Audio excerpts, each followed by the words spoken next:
'Cause you're listening to Jams and Tea. You won't see the show on your TV, so we talk about things musically. 'Cause you're listening to Jams and Tea. You're listening to Jams and Tea. Okay, everybody, welcome to another episode of the Jams and Tea podcast, where we spin the jams and spill the tea. And today we are doing another B-Sides episode, except it's not just me and Tyler suffering through a gauntlet of unending misery. We decided to bounce back and do something a little bit different and cover an artist that we are very, very, very much in tune with, that we love dearly, all four of us. And who has a slightly smaller discography, so it would be a little bit less of a challenge. And now it has brought us all here today to discuss them. And that band is, of course, the Mars Volta. And I have brought my visual aid, my vinyl of Octahedron, not because it's my favorite record of their, well, it could be as far as you know, but it's the only affordable one. Oh, Morgan died. Oh no. Well, he'll come back eventually. He'll be back. I guess Cedric Bixler Zavala has enchanted some kind of witchcraft. Clearly not an Octahedron Morgan fan. scored for De-Loused and fucking kicked him. Well, here we are. Well, We have denounced him in the Comatorium. Oh Shit. I hadn't even said a word yet. Nope. Yeah. We joked that Cedric Bixler Zavala had kicked you from the chat, with witchcraft.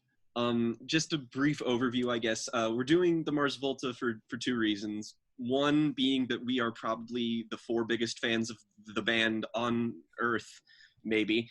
And two, just because not enough people know about the Mars Volta. Like, even in like wider music circles that I follow in, you might get a guy who's listened to De-Loused or Francis, but usually nothing beyond that, if they have even heard of them. I've noticed that the deeper you go into the music community, their previous band's effort, I was about to say Relationship of Command, at the drive-in, is far more popular, at least among like that circle. This band is their sequel band, their offshoot, where they abandoned their more aggressive hardcore roots and went for a progressive rock, psychedelic, jazz fusion, like every sound, electronic, like everything, every genre. The Mars Volta is every genre, and that's why they're great. Yeah, they are dense prog, dark prog. Dark prog. I still don't know what that means. I don't think it means anything. I don't think so either. It's something that Robert Christagiglia, or however his name is pronounced, came up with. Christgau? That's how it's pronounced? Robert Christgau. That's what the G sounds like? I'm fairly certain. I've heard Robert Christgau's name be pronounced like that by multiple people. So I don't even know what the hell you're even talking about. He's like I've been saying Christgau for years, so that's even worse, arguably. I feel like he might refer to himself as Christgau. He's like, basically he's he's old media Anthony Fantano, if I had to put it some way. Okay, that sounds awful. He's also not he can write well, but his music opinions aren't good. He is the very Roger bad. Ebert of music. Roger Ebert had better movie opinions Roger than Chris Ebert Gow had better has film music. taste than Chris Gow had music taste. Oh yeah.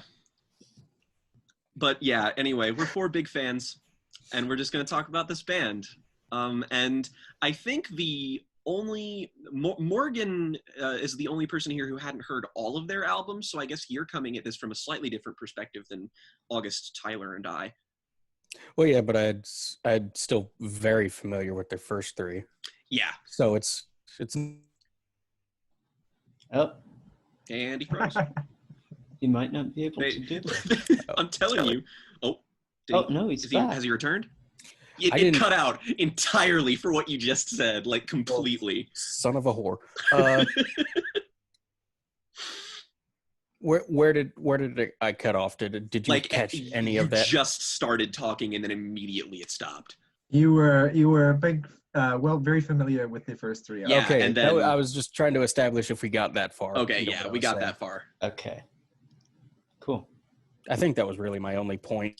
Yeah, I mean, like, I'd say that even for the people who, like, know the Mars Volta, like, none of their like, they have a very consistent discography, just, like, generally speaking. Even though we're not fans, it's a pretty, like, if you look at stuff on, like, Sputnik Music or Rate Your Music, all of their albums are highly rated. Like, none of them have a particularly, like, the first three are definitely more lauded than the final three.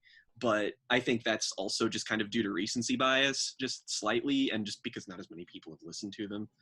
But, you know, we just want to share our love of this band and hopefully can share the appeal, just because it's very, they have a, there's a curve to get into them. I think we can all agree on. It's a, they're not the easiest band in the world to just recommend to somebody, just because, you know, you'll play like the opening track on Francis the Mute and have your fucking brain splattered across the wall. Or you Gain or a taste for free form jazz. or you start True. with Bedlam and the falsetto intensified. Yeah, the first fucking note you hear is just So we're going to do exactly what we did with Eminem, and we're going to go in order of release, and we're just going to do sort of a roundtable discussion about them. We're going to talk about our favorite tracks, potentially our least favorite tracks, and then we're going to rank them all at the end. And yeah, and if you take anything away from this, please just go listen to one of these albums, and we'll probably talk about the accessibility of each of them as well, because there is definitely a good way to ease someone into the Mars Volta. So hopefully we can do that. And now, if our resident Mars Volta expert, August, who technically has been a fan of them the least amount of time as any of us have, because Morgan, ironically, the person who hadn't fully heard them all, is the person who introduced me to them years ago. And then I got all the way into them. And then Tyler and I met, and then we were on Twitter, and then all three of us recommended them to August. And now August is probably the biggest Mars Volta fan of all of us. I wouldn't even say probably. I would say definitively. I mean, they're your favorite band, yeah? Yes, they are. And they're my second favorite band. So I guess I got to start with De-Loused in the Comatorium. Mm-hmm. Their first record after Tremulant EP, which was kind of this transitional point between At the Drive-In's more like aggressive post-hardcore sound and the Mars Volta's more progressive sound. I'll get it briefly out of the way that Tremulant, not fantastic. We're not here to talk about it. But the real kind of definitive point when the Mars Volta become themselves is De-Loused in the Comatorium, which is, and I guess I'll just go over the concept first. Ah, yes. Each album does, well, not each album, but most Four of out the of albums the six have a concept around them that isn't really like integral to it's not integral to enjoyment, but it does help you, I think, understand the music a little bit. So De-Loused in the Comatorium follows kind of the last moments of the life of a man named Serpentax, who overdoses on a mix of rat poison and cocaine, and suddenly he possibly gains some kind of psychic powers, and he just spends those remaining moments of life in the operating room going through all these memories and weird, like, mystical journeys. Yep. One might say he takes the veil. Yeah. Whatever that His apparatus might have to be unearthed. And if I may just get into this immediately, since you mentioned that song, this, I guess just thematically, this is a very kind of album about, it is an album essentially about Jeremy Michael Ward, their sound manipulator, who died of a drug overdose. And it's clearly a very personal project about just his kind of It's definitely spurred from that, and it's a very like staunchly, not an album saying people who do drugs are bad, but an album that is conveying the idea that drugs are something that can completely ruin your life. Oh yeah, I mean, like, it would be hypocritical of them to be like, drugs are bad, okay, considering, you know, every Mars Volta album was undoubtedly conceived due to the intake of a lot of them. Yeah, but they are definitely making that kind of point. Yes, they are. And this album, if I may go on for a slight bit longer, has the introduction to the biggest overarching theme in their discography with the song "This Apparatus Must Be Unearthed." And that is the theme of religion being the biggest cancer on earth. Yeah, every single, maybe even like almost 80% of their songs have some sort of allusion to their distaste, shall we say, for organized religion. Even on their less conceptual stuff like Octahedron, you can hear them just being like, let's just throw a couple knocks in there. Let's just stab Christian theology in the leg a bit. Oh yeah, they love it, even though it's hard to glean a lot of coherency from their albums, because that's one of the perhaps biggest obstacles in people's way, I would say, for getting into their music sometimes, and that being that the lyrics to every Mars Volta song ride the line between completely unintelligible and semi-coherently narrative. Like there are stories that basically just like, when I can't remember if it was I think it was Cedric specific. Cedric's the main songwriter, isn't he? Lyrically, yeah. Yeah, Cedric Omar basically is kind of just conceptual director.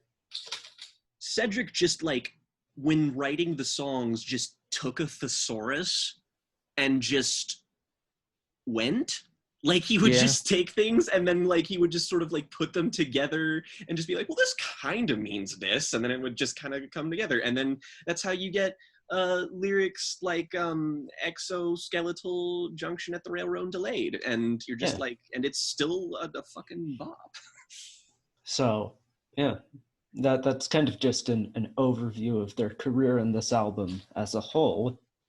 And this came out in 2003? 2003, yeah. 2003. No wonder it didn't get popular. Who the fuck was listening to prog in 2003? Stephen Wilson. Stephen, yes. We had the same answer. Stephen Wilson just exists as this omnipresent, like, god that's just consumed. Well, actually, that's he's got that one song on his solo album, Insurgents, which is very Mars Volta-y. I wonder how far apart that was. He's definitely listened to them, that's for sure. No, I mean, well, yeah, they're a prog band. He's heard them. Naturally. Also, I guess the one other weird fan I discovered, James Hetfield, apparently really loves the Mars Volta. I don't know why. Wow. That makes a lot of sense. It really does. It just is too perfect. Just imagining him like moshing at a fucking. You just see him going up to Lars, being like, "Hey man, this is good stuff." And then Lars is just like, he drums too good. I don't get it. I want to listen to jazz. I'm imagining a Lulu-esque collab record between the Mars Volta and Metallica now. Fucking I would kill for that. I would pay so much. I don't care how big of a disaster that is. I will crowdfund it myself. It would be amazing. I mean, we could get a Metallica album that isn't produced like ass. That would be nice. Wow, yeah. So, just some general thoughts about this album. Tyler, why don't you give us your thoughts about the album? You haven't said much. Yeah, okay, sure. So I really love this album. Obviously, it was the first one that I heard, and it's probably the one that I've heard the most, even though it's not my favorite. I still really like it. To me, it's the ideal entry point into the band as well. It's the band, I don't know that I would say it's the band at their most accessible, but it's certainly the band at their the band at their most Mars Volta-esque without being like totally overwhelming if you're a new listener. I The think core of their 'cause there's a sound lot is of- fully realized, you know? Yeah, there's a lot of kind of structure to these tracks that you can kind of get your hands on, like comprehend more easily than you can on records like Francis the Mute or Amputechture or even Bedlam and Goliath. Like the tracks are generally tend to be a bit shorter overall and more kind of riff heavy, but there's at the same time there's a lot of eclectic instrumentation across pretty much every single track here. A cool aspect of their early music as well that makes it especially exciting and fun to get into is the fact that they have so many collaborators on a lot of their early records, like recognizable collaborators like Flea and John Frusciante. I think that's how you say his name. Frusciante. Yeah, Yeah. Frusciante, but Yeah. we can forgive the Kiwi for mispronouncing yeah. things. What did you call him last night, Morgan? Prison Island bastard? Yeah, that was it. Jesus. Well, we don't need to get into that. No, we don't. That was I love bloody how night.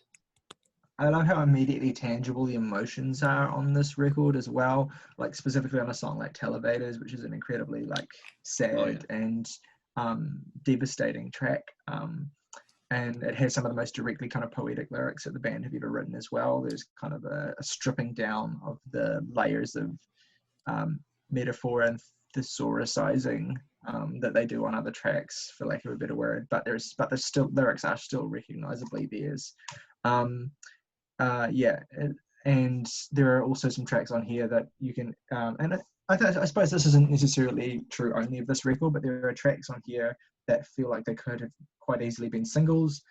Tracks like, they may have in fact been singles, I'm not sure, but tracks like Initiatic, ESP, and The Apparatus Has Been Unearthed are quite kind of, for this band anyway, quite condensed. Roulette quite Dares direct. too, I think.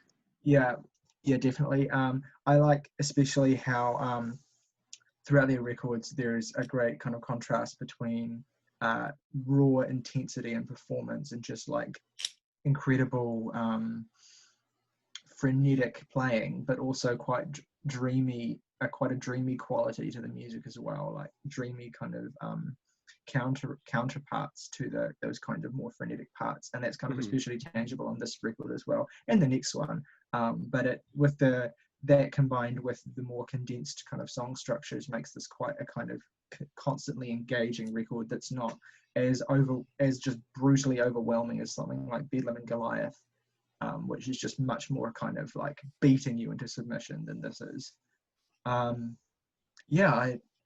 It's pretty much all I have to say. I like there's not like much for me that kind of, besides what I've already said, there's not really much for me that sets this record apart in a unique way from the next few. I think that the first three records at least are very much of a piece, and so what's great about one of them is also great to a greater or lesser degree about those other ones as well. So I guess but I do think this is probably, all things considered, the best intro to the band if you want to give someone a really good idea of what they're about without freaking them out completely.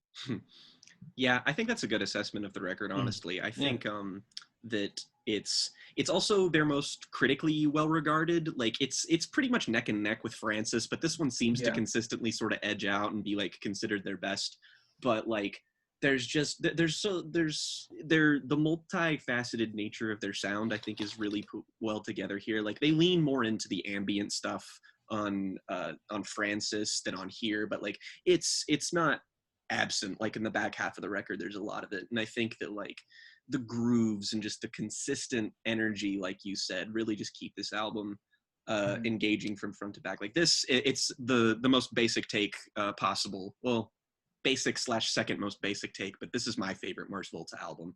It was the second one I ever listened to, but like it's actually one of my like 10 favorite albums ever. Every time I listen to it, it's just such a dense listen that I feel like I unearth something about it each time, and I just like it's so well structured, and it's so like it gets me in, and then like by like the time the middle portion, like the 5th or 6th track kicks in, I'm just kind of like I'm like that meme of that body like floating above the house. Like King that's of what the this Hill one.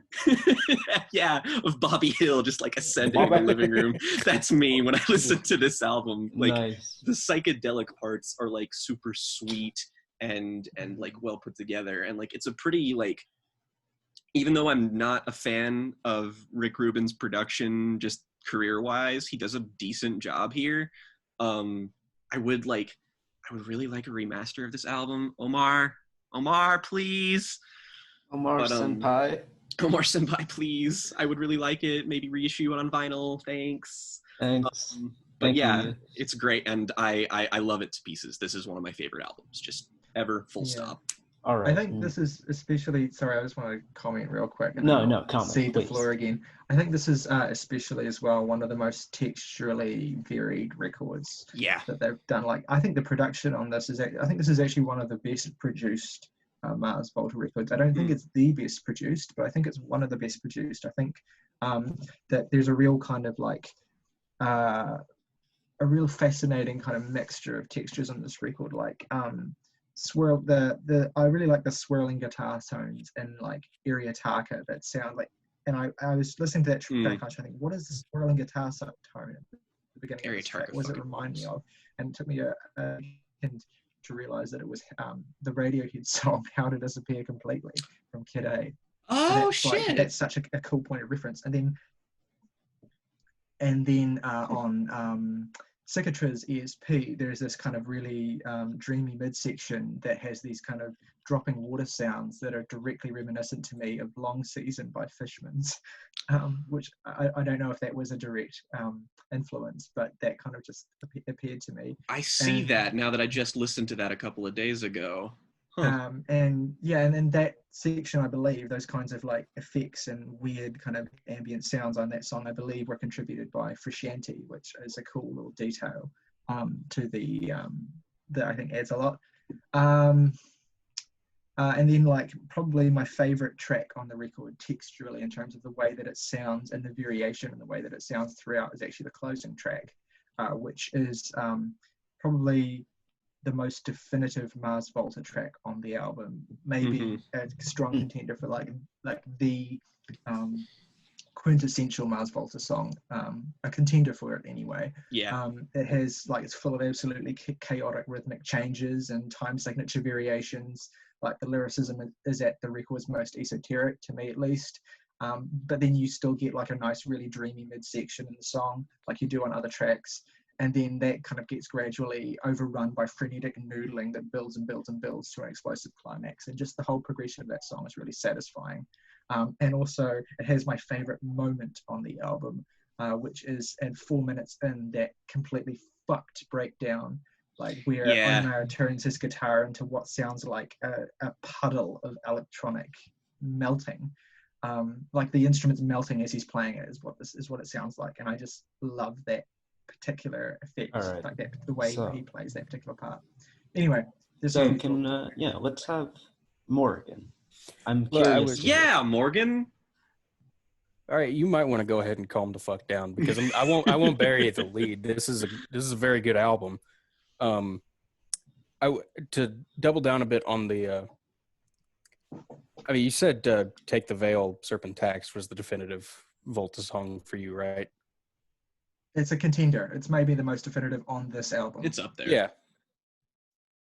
Well, yeah, I personally think Roulette Dares is the definitive Volta song across their entire career. Like, personally, it's my favorite on the album. Personally, it's my second favorite. I think it's them at their most sort of iconic, both accessibly and in terms of what the band would be throughout their career. And it's like, if somebody asked, oh dear. Well, if someone asked me to recommend a song to get them into the Mars Volta, I would pick Roulette Dares. Yeah. Just because it's sort of hybrid of them at their most accessible and their most like I don't want to use the word definitive again to avoid overusing it, but it feels like them at their most emblematic of where they would be in the rest of their career. Yeah. But for the album as a whole, I think I do need to establish some context. I heard Relationship of Command way before I got into the Mars Volta, and that is like an album that I would consider life-changing. Like, it just, I heard it when I was like 13 or 14 years old, and it just changed my perception of so much, from like production to musicianship and how that could be used in a sort of, it melded accessibility and inaccessibility so strangely. Like, for me, what's most emblematic of that is the fact that they played, I think, One Armed Scissor on Conan when that album was first coming out. Like, and they're going completely ham, like exactly like you'd expect for them to be going on a talk show, and they were promptly not invited back again. Even after like the band obviously dissolved right after Relationship of Command, but they still were just like, no, you're not coming back here. And I think it's so interesting that it's such a watershed moment for a band like that, because they got on a late night talk show. Oh, God damn it. I've resumed recording. Why don't you resume talking about your relationship with Relationship of Command? Okay, well, as I was saying, I got into that album when I was like 13 or 14, and it was life-changing for me. It just changed my perception about all sorts of stuff. But when I finally got into the Mars Volta, I actually started with Francis the Mute, which is not somewhere I'd recommend somebody start with. No, absolutely not. It is probably the least accessible album in a discography made up of inaccessible albums. But regardless of that, I was completely enamored with it. And to this day, it remains one of my favorite albums of all time. But we can get into that in more detail later. Yeah. But how that relates to De-Loused is it just leaves it in this awkward middle space between two albums that like changed my perception of a lot of things. And as such, to me, it kind of feels like the band, as the Mars Volta, hadn't found their footing yet. Like, songs like Areotarca and Televators in particular are songs that I think are basically versions of stuff that is done much better on Francis, and even like Bedlam and Octahedron and Noctourniquit. Like, just the rest of their discography, I think, contains stronger versions of those songs.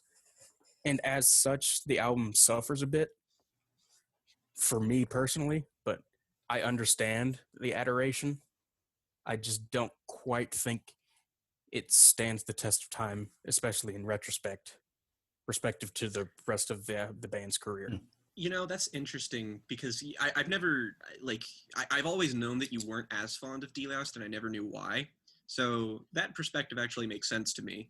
And I feel like it's interesting just because I came at this from almost the same angle, because Francis was also my first album, because you were just telling me about this band that you were listening to called the Mars Volta after.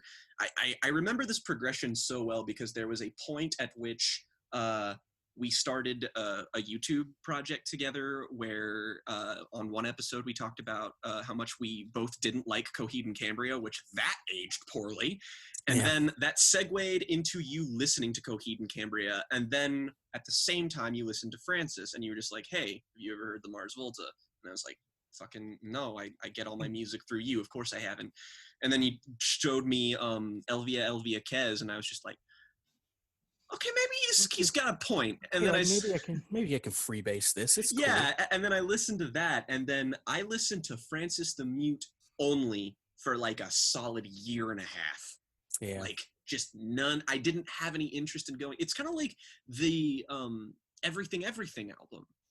Get to Heaven. Yeah. Like, I've been listening to that so much, and I'm just like, when am I gonna want to pick another one of these Yeah, to because visit because I'm not done with this yet. I don't see that coming up on the horizon anytime Yeah. soon. It just happened to be that once I went back to, like, I feel like I took some distance from it because I did hear Relationship of Command before I heard De-Loused, because, like, I had listened to Francis for a while, and then I just took a break because I listened to a bunch of other music, and then I started, and I was like, okay, I'm going to listen to all of the At the Drive-In albums, and then all of the Mars Volta albums. I'm going to do it in order. And I loved the At the Drive-In albums, except I didn't listen to the new one because I didn't care, and it's fine. And then I went to De-Loused, and I was just like, yo, this makes me feel exactly the way that Francis did. And then I did the exact same thing again and listened to that for like a year, and then went back to all of the other Mars Volta albums. So I think it's really just sort of it's a unique circumstance, I feel, if you're taking the band's context into account, because if you are, you might be more likely to, just because it's the core and intersect. Like, it's clearly a moment in not just the Mars Volta, but just Cedric and Omar's careers, that, like, it is the sticking point of it's bridging the gap of their sound, I think. And so if you are taking that in contextually, it might affect you differently. Yeah, I feel like if I had gotten to De-Loused before Francis, but still after Relationship of Command, I'd probably be in the same boat with everybody else here. Mm-hmm. But I didn't, so I don't. That's and fair. It's All right. But I will say briefly before we move on, I think this is easily the worst produced Mars Volta album by a significant amount, because I've always thought that too. Specifically because Rick Rubin's fingerprints are all over it. And it's gelled with me more, but I agree with you. Yeah, it's too shiny. I think the griminess of Francis the Mute's production, and like even the more, I don't really know how to describe the production on Bedlam. It's like Francis, but less dirtier and Textured. More weird. Yeah, if it had like, I think that. Well, Oh, hold your horses. Yeah. If I had, I just think that the production on De-Loused is too shiny. If it had the texture of Bedlam or the grittiness of Francis, it would fare a lot better with me. But as such, I think it's too shiny, especially coming off of Relationship of Command. Which interesting, because as much as I love Bedlam, I would not describe the production on that record as textured. Really? And I would say it's a very claustrophobic mix on that album.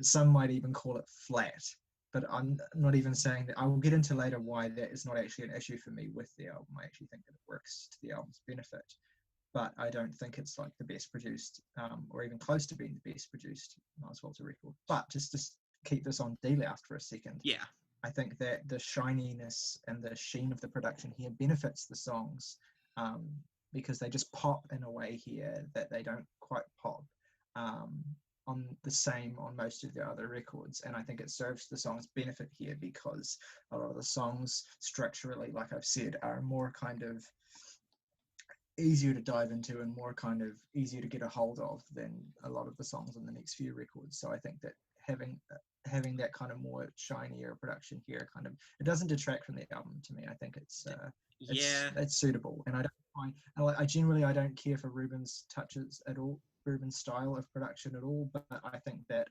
it's not especially pronounced here. I don't think the fact that Omar is credited as a co-producer as well, I think, is probably a big part of that. Yeah. But yeah, I can kind of see what you mean, but I actually really like the way that De-Loused sounds. I'm in the middle ground between you and Morgan on the production, of just saying that, like, it works for me, but I almost wish it was just mixed slightly differently. Like, I just kind of want, like, that's kind of why I want that reissue, just because I would really like to hear it once, like, if Omar got his hands back on it and really got to, like, play with it and tinker with it. I just want to know what it would sound like and if I would prefer it. Like, that is basically the only problem I have with this album, and it's not even really a problem. It's really more a matter of preference. Like in terms of production with these albums, it's interesting to talk about. I probably have a very unpopular opinion for what I think is the actual best produced album, but cross that bridge when we come to it. But I think that De-Loused sort of occupies a very strange middle ground in that sense of just like, if you prefer the forward aggressiveness of Relationship of Command, you're probably just going to prefer that style just because it's like, it achieves that extreme a bit better. And then there's Francis, which is just going for a different thing. So I do understand Morgan's viewpoint here, is what I am saying. All right. You're going to get Grand Wizard August's opinion? I guess you will. Yeah, let's go. Yeah.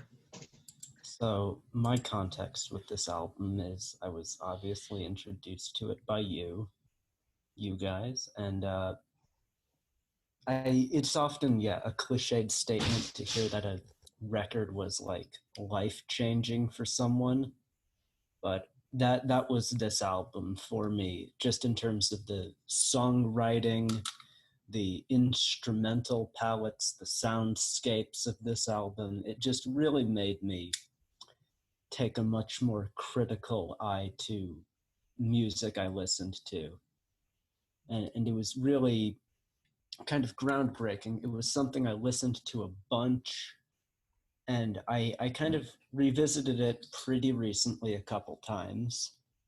And I do love this record, but I do have, my issue is kind of that towards tracks like Roulette Dares and Drunk Ship of Lanterns, sometimes when you have tracks that are so long and going so hard, just smushed so close together, it does lose a tiny bit of impact. There are moments where I find myself kind of drifting off into something else. Like, okay, this sound has been going on for a while. I get it. Move on, please. But that being said, I still really do love how varied probably everything from Iritarka onwards is. The first half I do think it's a bit weaker, but as a whole, I just really love this album. And Tyler and I both just like... Yeah, I would... I don't know about that one, Chief. Disagree with that. But I would agree in the sense that the album does have a bit of a pacing problem, especially going from Roulette Dares into Drunk Ship of Lanterns. Yeah, Drunk Ship, in my opinion, yeah. And I do think it is kind of that filler track, Tierra me las arenas, however you pronounce it. That was terribly butchered. I was going to say, I'm pretty sure that's, unlike a lot of other of their work, that's pretty straightforward Spanish, and I think it's just Tira me a las arañas, because the n over the n is a nya. Right. Yeah, arañas. Yes, the official term. No, I get it's a weird thing to say that I think the second half is the better paced part, with Kikatriz ESP being in there. But I find that song pretty what? Cicatriz. Cicatriz. Kikatriz sounds like a breakfast cereal. All right, Mr. John Dillman. John Dillman. Okay, yeah. Anyways, still love it.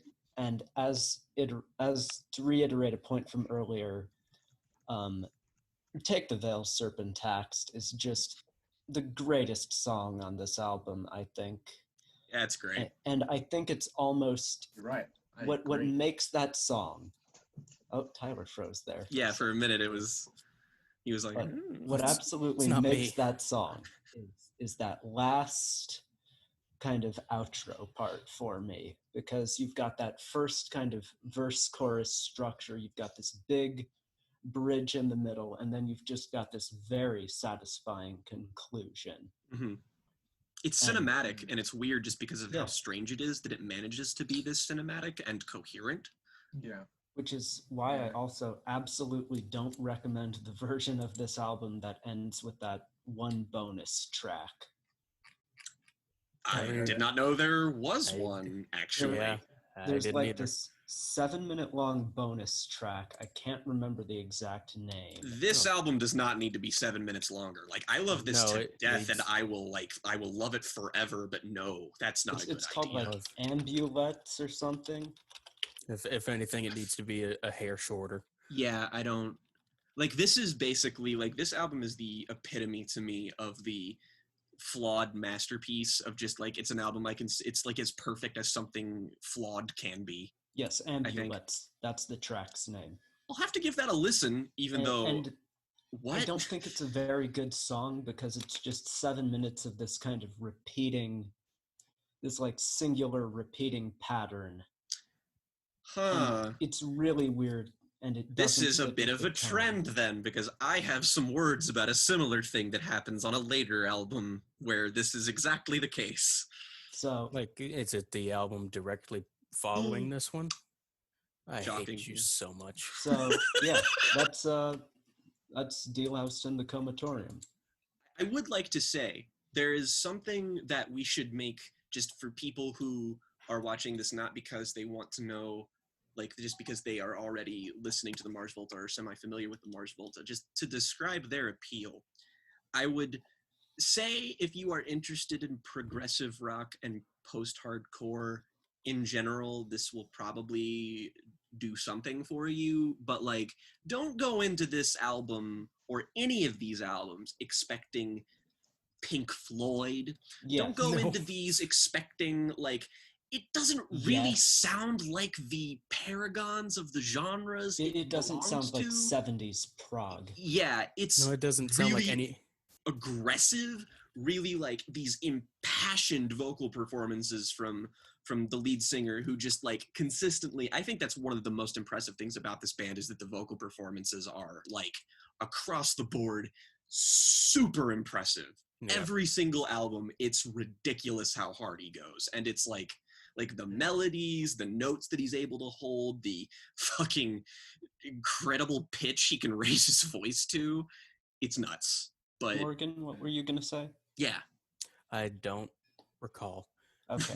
Oh, I think right, okay. I remember. Ratings? No, I remember. It's a brief statement, but I just don't think. Clear your mind of any expectations when you're about to go into this band, because they don't sound like anything you've ever heard. Besides, that's the best thing to do, is just be like just be washed over by it. Don't expect anything at all. The closest thing you can expect is things that Zavala and Rodriguez Lopez had previously done. Yes, pretty much. Actually, that's pretty perfect. Expect what you would expect to hear from people with the last names Zavala and Rodriguez Lopez. Yeah. No, not far from that at all. Not far from that at all. Texas boys. So I think all right. So shall we give our ratings for this? Yeah. Let's. Tyler, Jake. You already have the floor. Let's give it to you first. Actually, Tyler. Yeah. I see. The thing is, this is going to actually kind of be a pointless exercise, because a lot of my ratings for these albums are just going to be like basically the same, but yet I still have preferences. So I guess it depends on how precise I get with my ratings as to like which ones are better or not. But I would give this a very light 9. I think that is a fair rating. Right. I'm a bit based here in my rating. Okay. Based, De-Loused. But I do give this a 10, because while I did mention that it has flaws, my mentality with all art is that true perfection is made when the positives so overwhelmingly destroy the negatives that it doesn't even feel like they're there. And that is basically this album to a T. There's maybe like it might be a hair too long, it might have a little bit of a pacing problem in the middle, and I think the production could be a little bit better. And I know those 3 complaints sound like they might be big, but I only have those complaints because I have listened to this album hundreds and hundreds of times, all the way through, not even counting how many times I've listened to bunches of the singles from this. But it is the kind of flaws that you only know through knowing something so incredibly intimately that it is basically a part of you. And I adore it. I think it is a 10 for me. up there in my all-time favorites with a lot of other albums from this band. And I'd say my 3 favorite tracks are... I'm going to go with Roulette Dares, Inertiatic ESP, and Televators. I'll just give my favorite 3 Yeah. as well, real quick, since I forgot to do that. My favorite 3, I'd take The-Veiled, Serpentaxed, Cicatriz ESP, and Roulette Dares. Morgan. Yeah. Okay. So with all of the things that I have said, this still does get quite a positive rating from me at a, let's give it I'm stuck between like a 7 and a 7.5. So I think I'll just go ahead and give it a 7.5 for whatever that means. I think it's very strong, but I think they do a lot of things done here are done better on subsequent releases.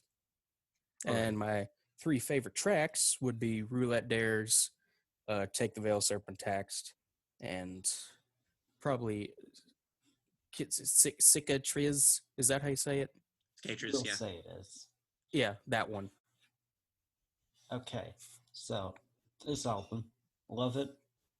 My introduction to the band, favorite tracks would be Take the Veil, Serpentaxed, probably Cicatriz, ISP, and what else? Maybe, you know what, just to be controversial, I'll say Iritarka. I like that song a lot too. That's like my number 4 or 5. I love honestly. that song. Okay, so, and as for this album, it's almost tough for me to say this, but I would have to give this album a very strong 9 out of 10. That's we stand in a similar kind of. I almost want to say a 10, but I feel the problems I've come to notice with it through familiarity really kind of they do detract from it just a tiny bit too much. Yeah, that's completely understandable, I think. And also just, for the record, I don't think this is a bad place to start at all in terms of the Mars Volta. It's very difficult to decide which one. Like, I would have to cater it to a person if I knew them specifically. But if you are thinking of getting into this band, there are far worse places to start than here. It's not my pick for number 1 most accessible, but if you want to get a good idea of the band's core sound, this is it. Yeah, I mean, I would say that this is the best place to start. Okay. And I've already said that, so yeah, definitely agree. I will not say that, but I will come back to that later. Yeah. Word. I will too when I get to that album. Okay, so second album. Also, you know what? I'll mention. You know what? I'll start with this detail. No, later. This is the album Francis the Mute. This album conceptually details the story of a man named Vismund Singus, who has uncovered something about his mother's premature death before his, shortly after his birth. And it is essentially a 77-minute album about his kind of journey to discovering what happened, as well as also as well as just kind of a holistic piece about the people in his life, his relationships to them, and along with that, thrown in there briefly, kind of his battle with sexually transmitted diseases. It's a monster of an album, conceptually, runtime-wise. Yep. And you know what? I feel like I might want to start off the discussion about this one. Just give my thoughts. Yeah. Because this is my favorite album of all time. And good choice. I say that because this is, just as much as this is a progressive rock album, this is also an ambient album. And I am a huge fan of ambient music, and I believe there is just as great of an ambient album in here as there is a progressive rock album in here. Would agree. Mm-hmm. And what else is so great is this has some of the most purposeful lyricism, in that the opening part of Sangus Vismund Sangus and the ending lines of Cassandra Gemini are the same. Yeah. To imply this kind of the circular nature of the story of this character whose life ends up being completely meaningless and just a waste of time. And it is It's a bummer. I love how depressing the themes of this album are. It's just the bleakest story once you get it, and production is leagues better than De-Loused. Very much gets you into the feel of this record. And I guess that's what I'll say to start off with. I'm going to pass the floor to whoever wants to go next.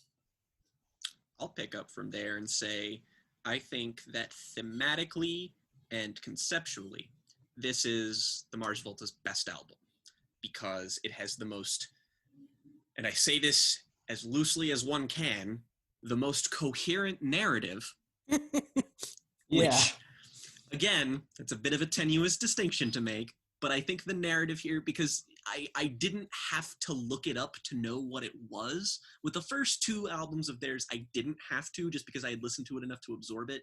But like, I feel like with De-Loused, the concept and themes of that are more or less an excuse to have that album sound the way it does, and only some tracks or sort of feed into it thematically, whereas this is a linear progression. You get a cogent narrative, and it's a character portrait above anything else. I think The Widow is probably the song on here, which was a single that had that played on MTV, I believe.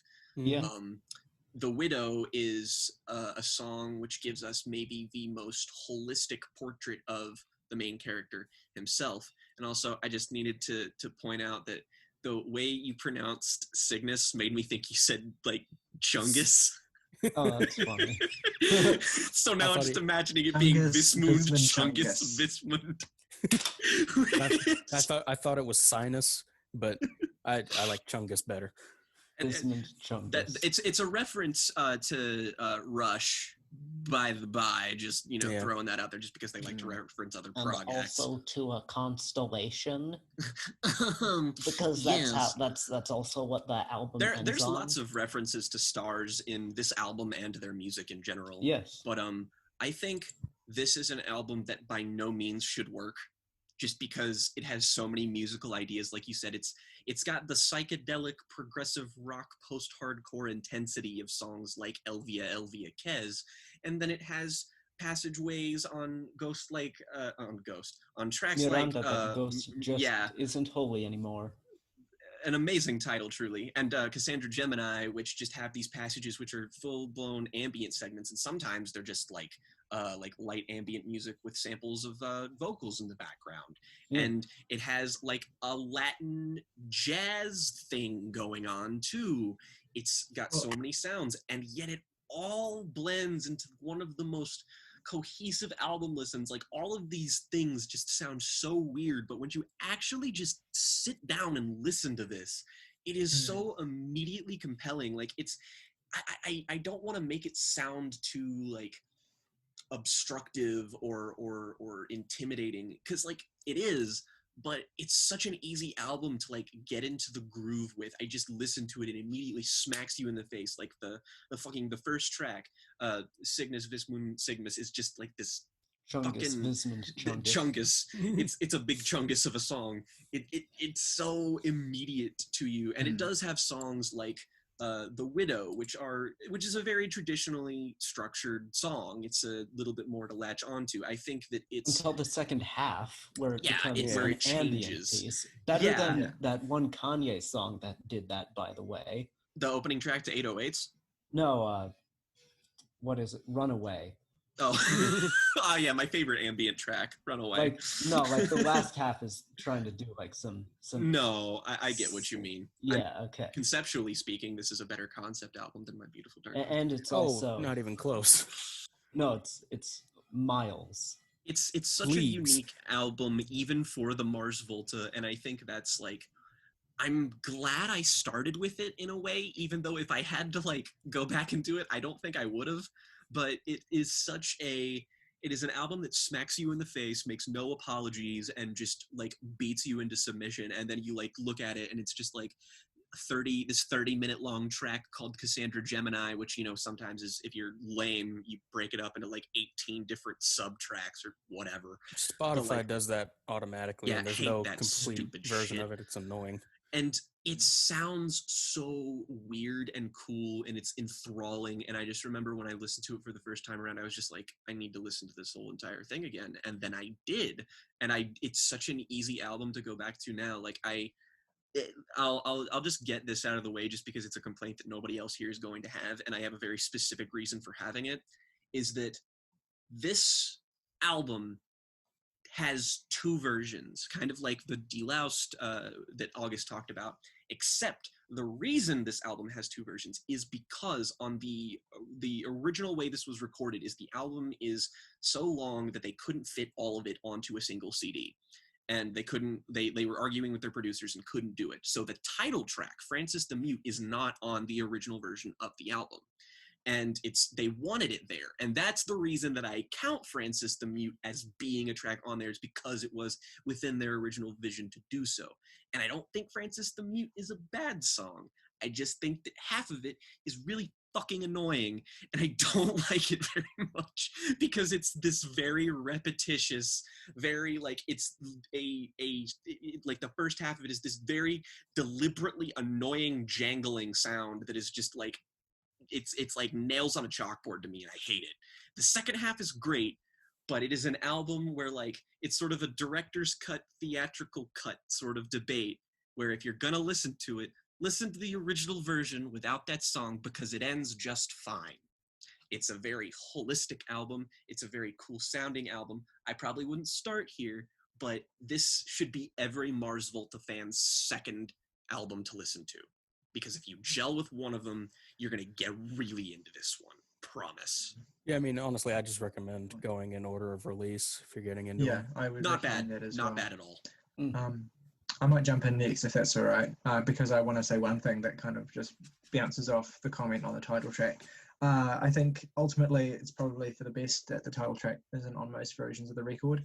And one reason being the thing that August has already brought up, which is the fact that Cassandra Gemini ends with a direct callback to Cygnus, Visman Cygnus. Mm-hmm. So that kind of circularity only really works if that is the opening track. Which it was for me for a really long time. In fact, I first heard this record in 2014, I think, and I have listened to it for years, and I wasn't even aware that the title track was a thing until this year. Like, it's also 15 minutes long. That doesn't help. Yeah, it's like, really long. I don't find like the elements of that title track, like the metallic clanging sound, like I don't find that as irritating as Jake does in isolation, but the way that this track is structured, like ultimately it feels really ponderous and just a bizarre way to open the record, I think. It has a really kind of booming, awesome climax that's really cool, and it has this kind of extended acoustic interlude, which is really pretty and quite emotive. But ultimately that title track is just too ponderous for me. Mm-hmm. And I think that including it on the record works to the album's detriment. Agree. That said, phenomenal album. Yes. I'm not going to be a voice of dissent here. It's a brilliant record. It's a near perfect record. Weirdly enough, the only track that really doesn't really connect with me is The Widow, even though I really like elements of that track, and I think that it's kind of a cool, it's obviously thematically central and like quite important. I like the subtle string touches on that track underneath the chorus. It gives it a cinematic feel, which is quite cool. The vocal is really impassioned on that track, which is quite cool, but it just, besides those elements, the whole thing doesn't really connect for me, and the ambient outro on that track doesn't work for me the way that it does work on other tracks. by this band because it just takes up too large a proportion of the track, because it's such a short song. So yeah, it feels a bit weird having a song like that on a record where everything else is like 10 minutes at least. But you know, I don't have anything against it. Opening track is amazing, just fucking phenomenal. Cygnus Vision Cygnus is an incredible song, and the fact that it's not even like top 3 on the record, and I still think that it's phenomenal, is a testament to how fucking incredible this album is. One comment that's kind of just you know, just like not really relevant to anything, but like there's background vocals near the very beginning of that song, and they sound straight off of The Glowing Man by Swans. You really do. They're identical to that song, I think, or a song on that album anyway. That's just a random thing that I noticed listening to it this time. It doesn't mean anything because it's not like a large part of the track or anything, but I love the, again, this is going to be a consistent comment that I make across a lot of Mars Volta tracks, but I love the dreamy kind of swirly digressions in this track, and then specifically the way that it builds and builds and builds to this explosive moment halfway through the song where he kind of screams, "Who do you trust?" Like that moment is it's just so good, mind-blowing. I do think that I like the gentle kind of insistent electronic thrumming at the end of the song, but I feel like that goes on a little bit too long. Really the only complaint I have. At this point though, I don't think I have any even minor complaints about any other element of the record that I haven't talked about. From Alvia Alviaki's onwards, it's a perfect 10 out of 10. I love the fact that the Latin elements of the record are so pronounced on that song and on Miranda as well. I love the whiplash-inducing shift between the kind of salsa breakdowns on that song and the just absolutely ear-splitting solos, some of which I believe are contributed by Frusciante on that track, who absolutely shreds. Who absolutely shreds like some of his most impressive work of his entire career is on that song, which is really saying something. I have a really big soft spot for Miranda That Ghost Just Isn't Holy Anymore. I love that song. I love the eerie kind of ambience of that track. I love the way that it slowly kind of eases to life over the first 4 minutes. I love the gorgeous trumpet, which, fun fact, you probably already knew this, but the trumpet in this song is played by Flea. I didn't know that, but I feel like I should have, considering that. A really cool detail. And one awesome thing I love about this track that Omar has said directly is that a lot of their music, but especially this song, has a heavy Ennio Morricone influence. Yeah. He's a big fan of like spaghetti westerns and stuff. And it's really deeply felt on this track in a way that I find really, really cool and not simple pastiche, but like they're incorporating it into their sound in a really fun way. Great use of subtle strings and mournful brass on this song. It's a slower, gentler track, but it's by no means a weak point. I really love this song. And then you get to Cassandra Gemini. We're all probably going to be commenting on this track to some ridiculous hyperbolic extent, but it really is just one of the most impressive achievements in all of progressive rock.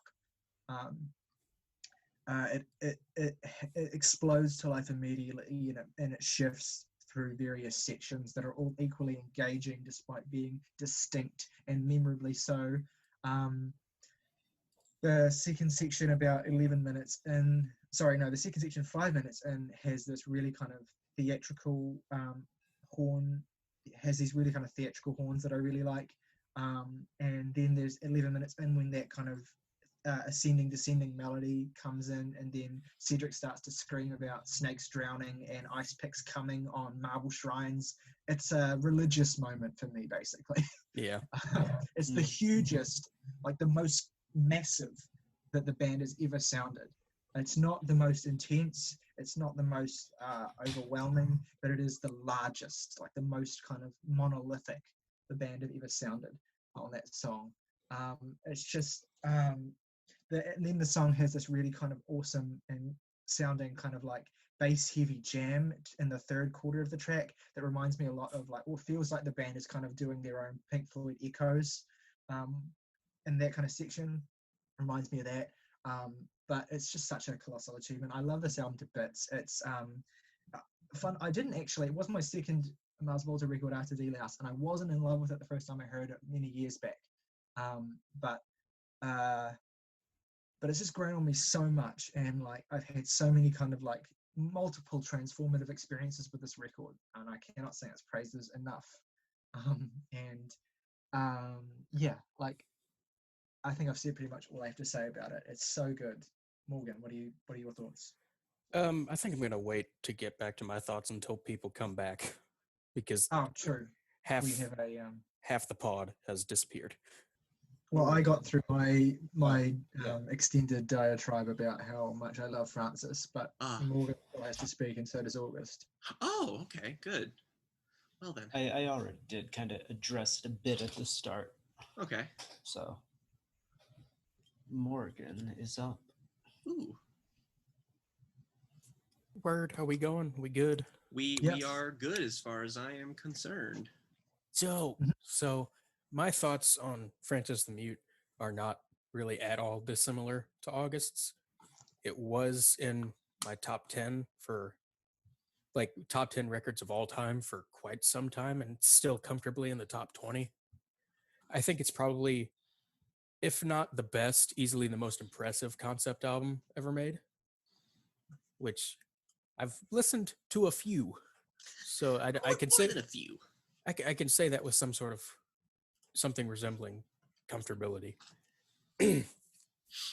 But there's just not a single weak spot on it, and it's, as a cohesive whole, it's the band's best work by a fair margin for me, even if I do love some of their other works a fair amount. Mm-hmm. Yeah, pretty much everything I have on that. I was gonna go off about Miranda, That Ghost Just Isn't Holy Anymore for a while, but then Tyler stole my thunder. Oh But shit, boy! Right. But I mean, his thoughts on I- that song are pretty much identical to mine, No, and it's good. Yeah, stunningly underrated track. Yeah, super somehow. underrated. Yeah. Yeah, that's my favorite Volta track behind Roulette Dares. Ooh, I like that. That's a good choice. The only thing I would add to the discussion on it is, I feel like it's the only part of the album that slows down enough for you to sort of process the concept fully. Like it's perfectly placed in the sequence of the album to where it just, before Cassandra Gemini just completely melts your brain hole, you sort of have a moment to sit with this extraordinarily eerie, ambient 13-minute long track. It's just chock full of despair, and you just kind of space out with it. And I don't know, it's hard to describe because it's such a deeply emotional experience. No, it is. It's a religious moment. And Bobby Hill picture. Yeah, exactly. On that note, rather, I think another reason this album is so strong is because this is their most definitive takedown of religion on any album of theirs. Oh, they angry. Yeah, like just what's happened, like story-wise, it is just like the most angry, vicious thing they've told. Mm-hmm. And one final thing, just so we can all rant against the people who don't like this album. Pitchfork. Yeah. What do you guys think of the criticism that the ambient interludes need to be cut out? That's bullshit. It's complete. It would ruin the pace of the album. It would absolutely fucking truck it. This album is so perfectly designed with its ambience to slow down and speed up at the rate that it does, that it wouldn't work at all. Like, it would be good, but it would not be itself, and that completely misses it. I think that's a stupid ass complaint. Yeah, I agree word for word. No, yeah. Fucking Do you? ridiculous. Can we add any words to that? Fuck you, Pitchfork. Yeah, Terrible terrible review. review. It Terrible. is definitely peak early 2000s Pitchfork for sure. It's Yeah. like the Mars Volta is not a band for everyone. Like this is a very niche band. Like the nichest band that I love is probably the Mars Volta, just Yeah. because its appeal is so limited. It's just like you already have hardcore music, and post-hardcore music, which is already very limited in its appeal. And then when you combine that with ambient and progressive rock, it's like, Well, like the it's thing been is narrow about the that thing about the down. Pitchfork. The thing about the Pitchfork review is that Pitchfork obviously had brought a lot of niche music into kind of yes, the alternative world, into the attention of people in the alternative world. They've kind of been an alternative music tastemaker during that 2000s period. But I mean, there's been like music journalism have had a hate boner for prog since like the 80s, basically. Mhm. There was a point where people in the kind of the music journalism scene where people were so over prog, and they were not when the Mars Volta came around, a lot of publications were not really might have been receptive to prog making a return, but not in the bombastic, eclectic, and just you know, over the top way. Had to be that palatable. this band does it. Exactly, yeah. But I mean, you can look at like bands that are more palatable around that time, like Porcupine Tree, who still got very little attention Yeah. from publications like Pitchfork or You had to be or- boring like Tool. Yeah. but, Yeah. but even then, like Tool was Every Tool album's fine. I'm just shitting on them because I Like, hate I what they mean- did for music. It's extraordinarily fun. Yeah. Okay. Well, Anyway. I don't think their new album's fine. That one sucks. So, but yeah. are we ready? Do we have anything else to say about this album? I just think this is a quintessential 2000s album. Listen, like I think this is like absolutely like 100 albums to listen before you die. This album is like probably one of the higher entries on my like list of that. I feel like if you consider yourself a understand. fairly serious music fan, you should listen to Cassandra Gemini at least like, once. even if you hate it, you should listen to it more than once, because it Mhm. is something where you can't take in this record in one listen. You can't. No, it's impossible. Certainly not. Yeah. So dense, in a good way. But so immediate. This is I will say the Mars Volta record that I have heard the most. I will say that. Yeah, me too. Me too. Easily. It is actually, for me, probably not even one of the ones I've heard the most, but it's the one that sticks with me the most. Easiest to remember. In that tight track list, you know. Yeah. 5 songs, just so good. Should we just get into favorite tracks? Yeah, favorite tracks and rating. Okay. Morgan, you. Oh, a full 10 out of 10. Very strong 10 out of 10. Not even, I don't have even a nitpick with this album. I will say that I'm in agreement with everyone that the title track being left off is definitely to the album's benefit. Although I will say I like that song a fair bit more than everybody else, seemingly, anyways. Even if I do skip the intro every now and then. Favorite tracks, Miranda, and then probably Cygnus, Vismond Cygnus. And this is difficult because there's only like 5 tracks. Yeah. And they all so cohesively delve into one another. Mm-hmm. So I think probably I'd probably say The Widow for number 3, just because it was the first Mars Volta song I ever heard. It's a good first one to listen to. And it left such a lasting impact on me. And also, I do think the radio single cut of that song is a fair bit better than the album track, just because it leaves off the ambient section after, which is a section that I do still like, but I feel like that song kind of works because of the more traditional realm it occupies on the album, both structurally and in of itself. So I do kind of prefer that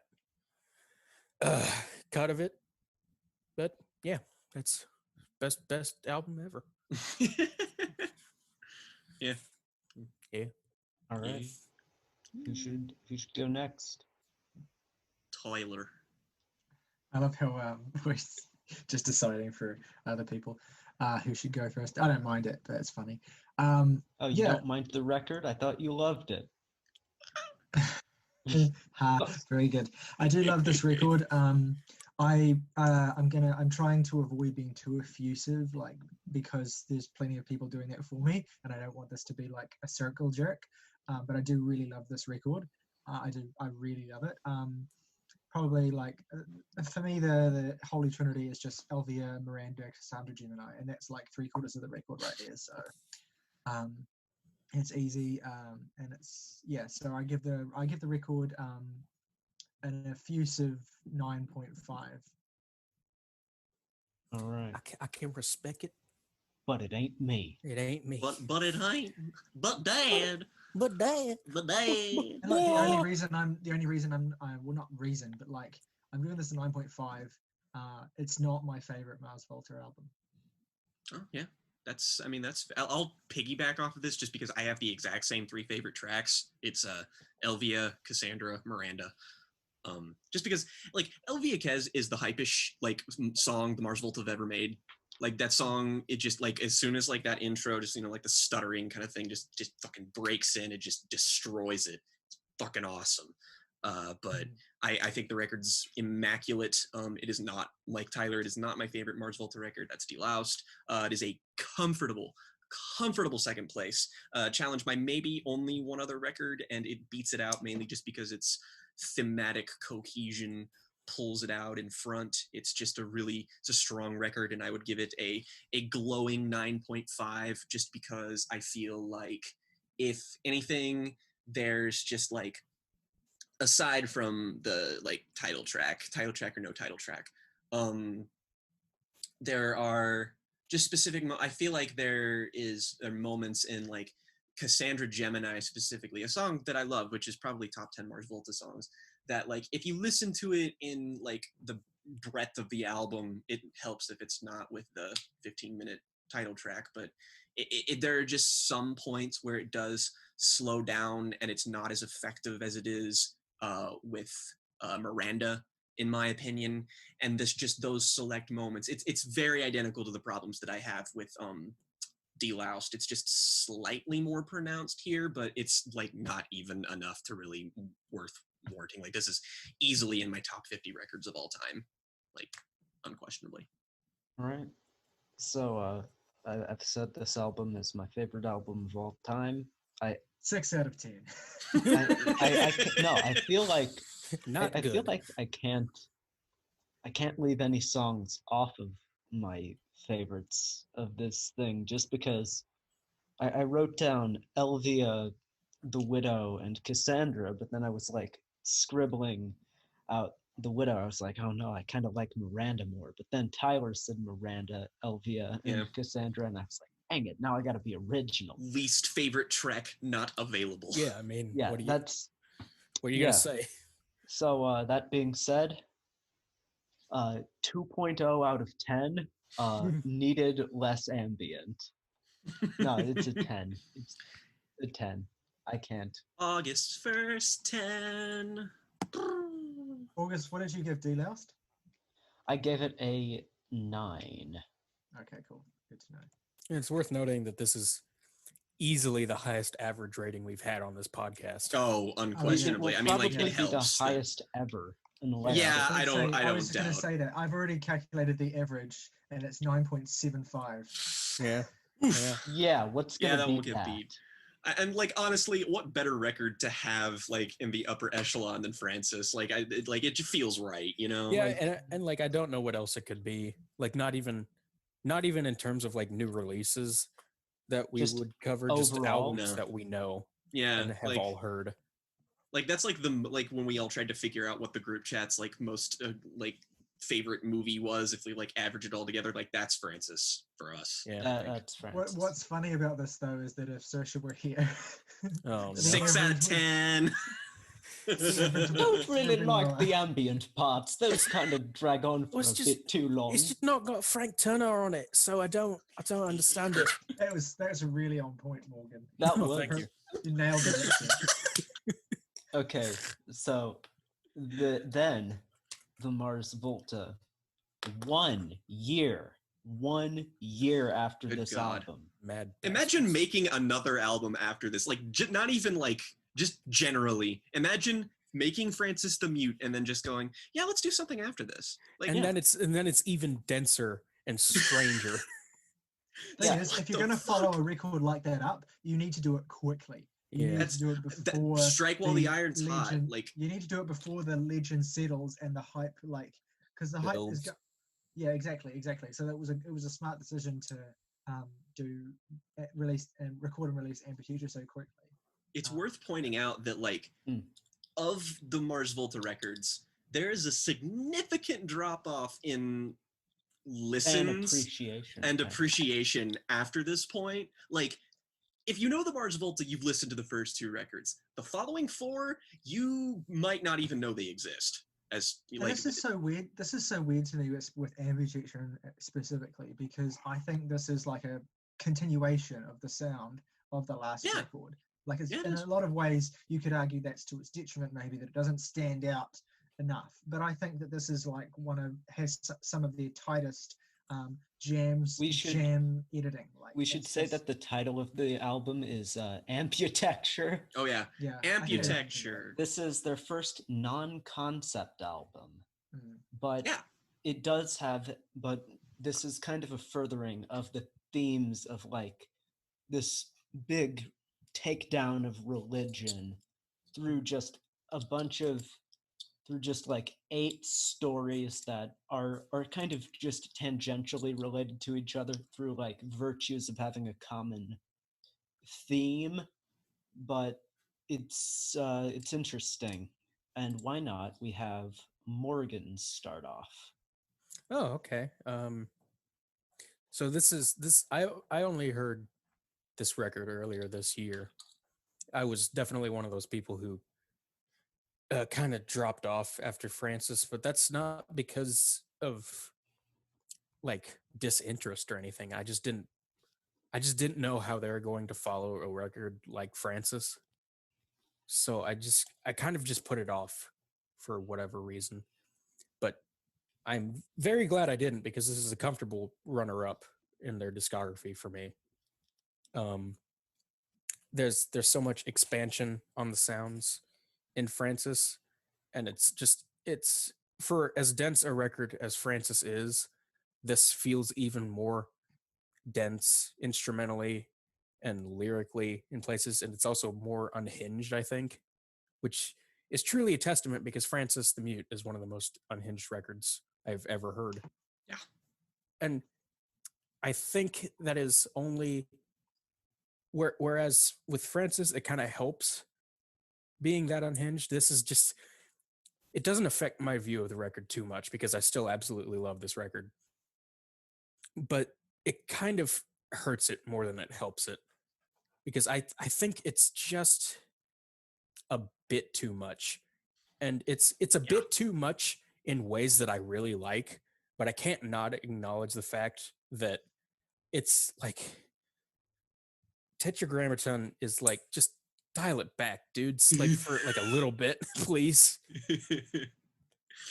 It's just, that's easily my least favorite song on the album, and probably, well, I wouldn't say thus far in their career, but it's pretty low in that section, along with Televators and Areotarca. But the rest of the album is easily full of some of their career best, especially like Viscera Eyes is top 3 Volta for me. I will also make a quick stand-in for the opener of this album, Vicarious Atonement, being like maybe their best opener to an album, period. I would disagree, but I would not say it's far behind at all. I think I had to think about it. I think it's definitely up there. It's an underrated track. Yeah, I'm going to talk about it when I get to it. Yes. Continue, please. But yeah, in terms of flaws, that's the only problem this record has, is just that it's a bit too much, and it could have used some sharper editing. But otherwise, it's one of the most interesting progressive rock projects I've ever heard. And it's consistently engaging, even when it's a bit too unhinged for its own good. And as such, has a lot, like, it's almost made up exclusively of career high points for the band, for me. That's pretty much all I have to say about that. Yeah. No, I mean, gosh, that's a pretty perfect summary of it, honestly. I really do. I think what this album has that is pretty exclusive to it, with like one exception later, is that the like track by track storytelling is just phenomenal, because each song, even the very short, I say very short, and it's like 4.5 minutes long. Yeah. But even Verminicide has this really well-contained, structured story. Great song. And like even Tetragrammaton, which, yes, bit too long-winded. That's the story being told on there is still just very fascinating. This kind of tale of a possession and an exorcism, and it's really cool. And like I've said, Vicarious Atonement, great song. I love, like, yeah, I can't, just looking over the track list, it's just like every song. I used to think this album like blended together into this soup, but what I've kind of come to realize listening to it more and more is that because of the storytelling, each track kind of sticks out in its own just really brilliant way. That's all I have to say for now. That's all I have to say about that. Yeah, I will say, just for complete transparency, the Mars Volta do not have a bad song. No, not a No. one. I don't. No. I have never at any point in their discography gone, yeah, I don't like this. Never. Yeah, it's for me, it's like Rush. Even the worst they get is mid. Yeah, I know. It's just like their worst songs, like a 6.5, 7 out of 10. Yeah. So can I go next? Yes, Yeah. I'm itching to talk about this record because this record has grown on me so much with time. And I'm so glad that I've given this record so much time. To me, like I've already said, this is a sonic continuation of Francis the Mute. But where that record was structurally so dense, everything was so kind of packed together into these kind of like multifaceted, multi-part suite tracks. This is a kind of a similar sound, but it's more kind of expansive, and it's more it's better paced, I think, which is not to I mean, Francis the Mute is very well paced, and it has a really great story arc and all that. But I think that this record is even better paced in terms of the sonic variety being spread out in ways that makes the record really consistently engaging. I love the fact that it starts and ends with extended kind of ambient bass heavy ambient pieces. I love the gorgeous richness of both the starting and closing piece, especially the opener, Vicarious Atonement. It has a kind of bluesy vibe at this track, but it's blues filtered through a distinctly prog lens. I find it quite emotive, even though it is very sparse. And the bass is obviously fantastic on this track, as I've already said. And it's a perfect kind of like warm-up, sort of like tone setter for you to just be completely annihilated by Tetragrammaton, which I want to come to the defense of, because I will also do that, by the way. I don't think it's too long at all. I did used to think this, but the more time I've spent with this track, getting to know its ins and outs, getting to appreciate the really kind of nuanced way that it is structured. It's intricate, it's bustling, it's engaging, multifaceted prog. It's pretty much everything I could want from a Mars Volta song, and it's not even one of my top 3 on the album, but it's just, I admire it so much.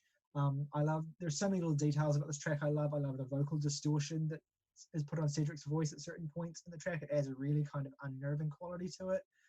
There's a really great use of organ in the second half of the track that complements the vocal really, really nicely.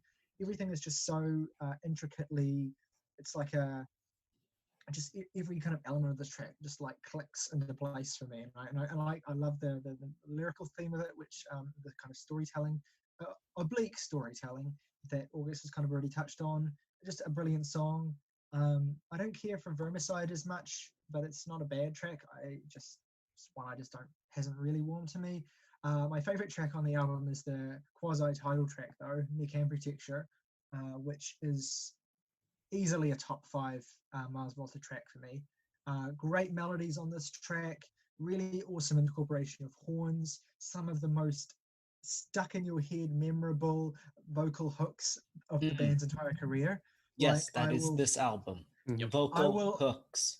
I will, on any given day, even if I haven't listened to the Mars Volta for weeks or months, I might sometimes randomly find myself having humans as ornaments, humans as ornaments in my head, and I just can't get it out, and it's so cool.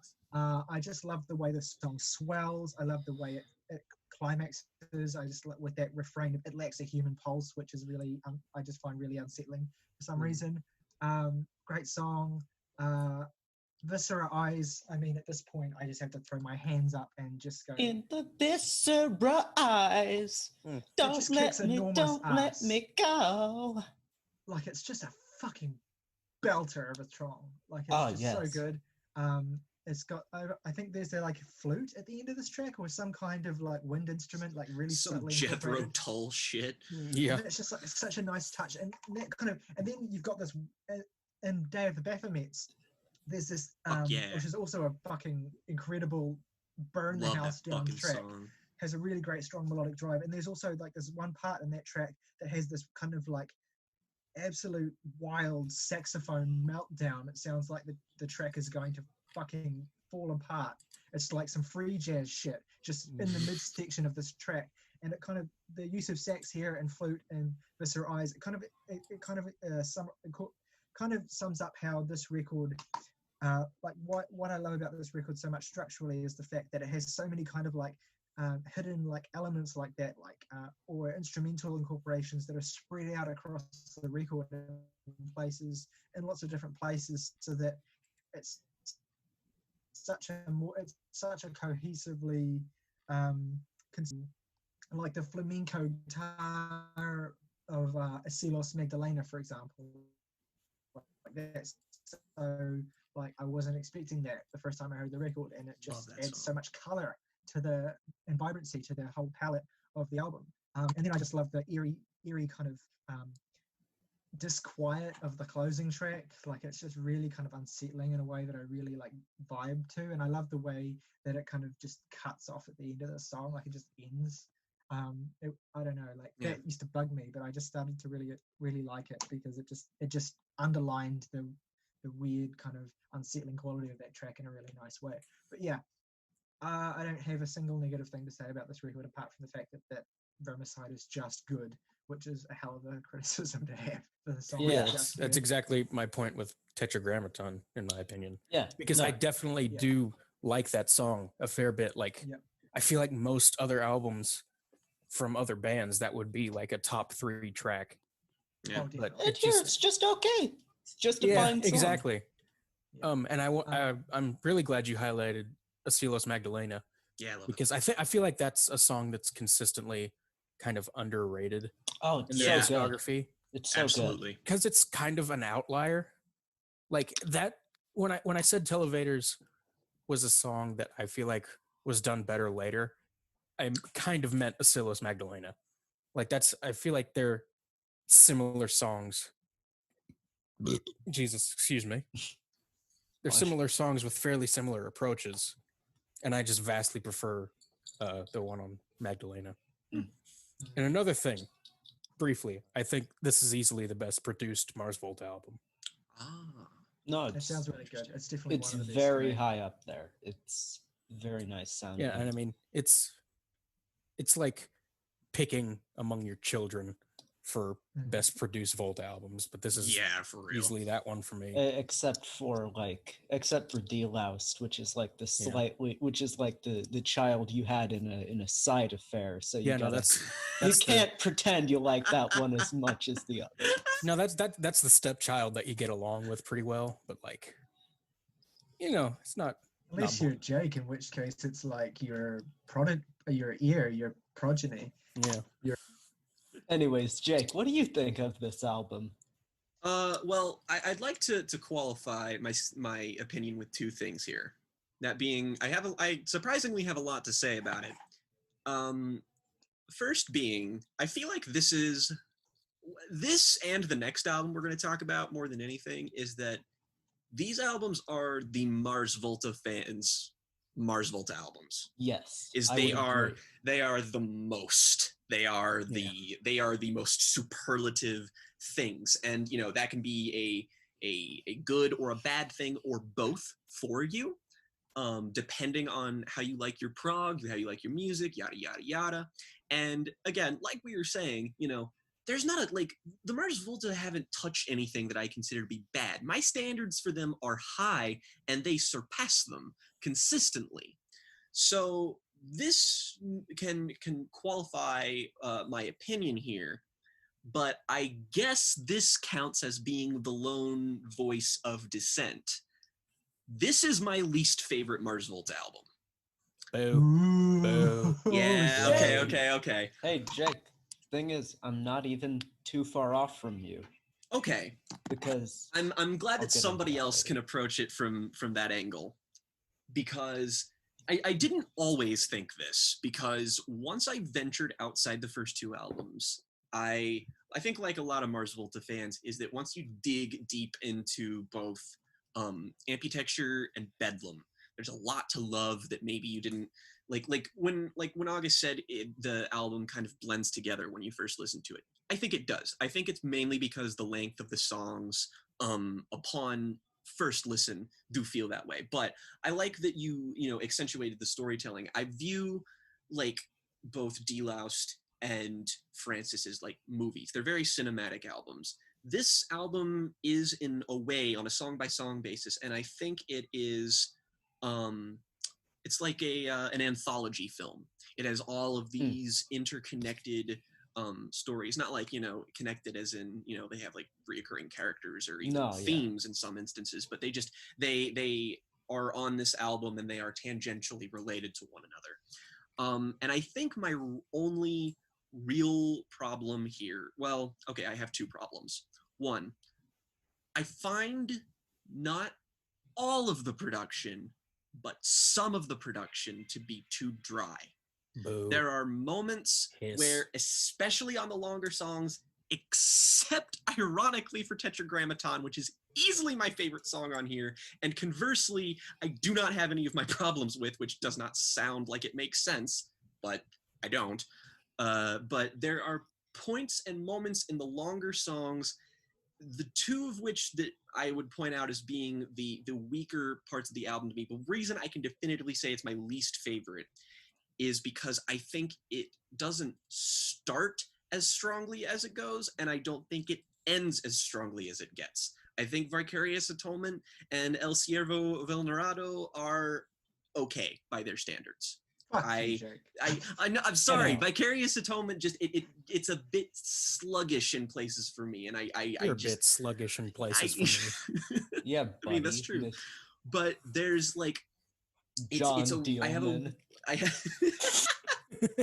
have a weird relationship with it where I like it's the one I've listened to the least, just because it's the one that's hardest for me to return to, just because you have to really sit down and commit yourself to it to get to all of the fantastic parts. And there are no shortage of them. Like Viscera Eyes, one of my favorite Mars Volta songs, best song on the album. I fucking love that song. Day of the Baphomets, fucking amazing. Tetragrammaton, it's long as fuck, but I love all of it. And it's really just the weakest by merit of the fact that one of these 6 albums has to be the weakest. and this just is the one that hits. It's not even that it has the weakest songs, it just hits the fewest bullseyes. There are moments where I feel like it slows down, and I want there to be something more engaging happening, and I'm hearkening back to the more straightforward approach of De-Loused, or where I want the more linear progression of Francis, and I don't have it. It's an album that feels very alive and like flowing and moving, and as such it just sort of ebbs and flows, maybe occasionally too much, because like Morgan said, this album's a lot.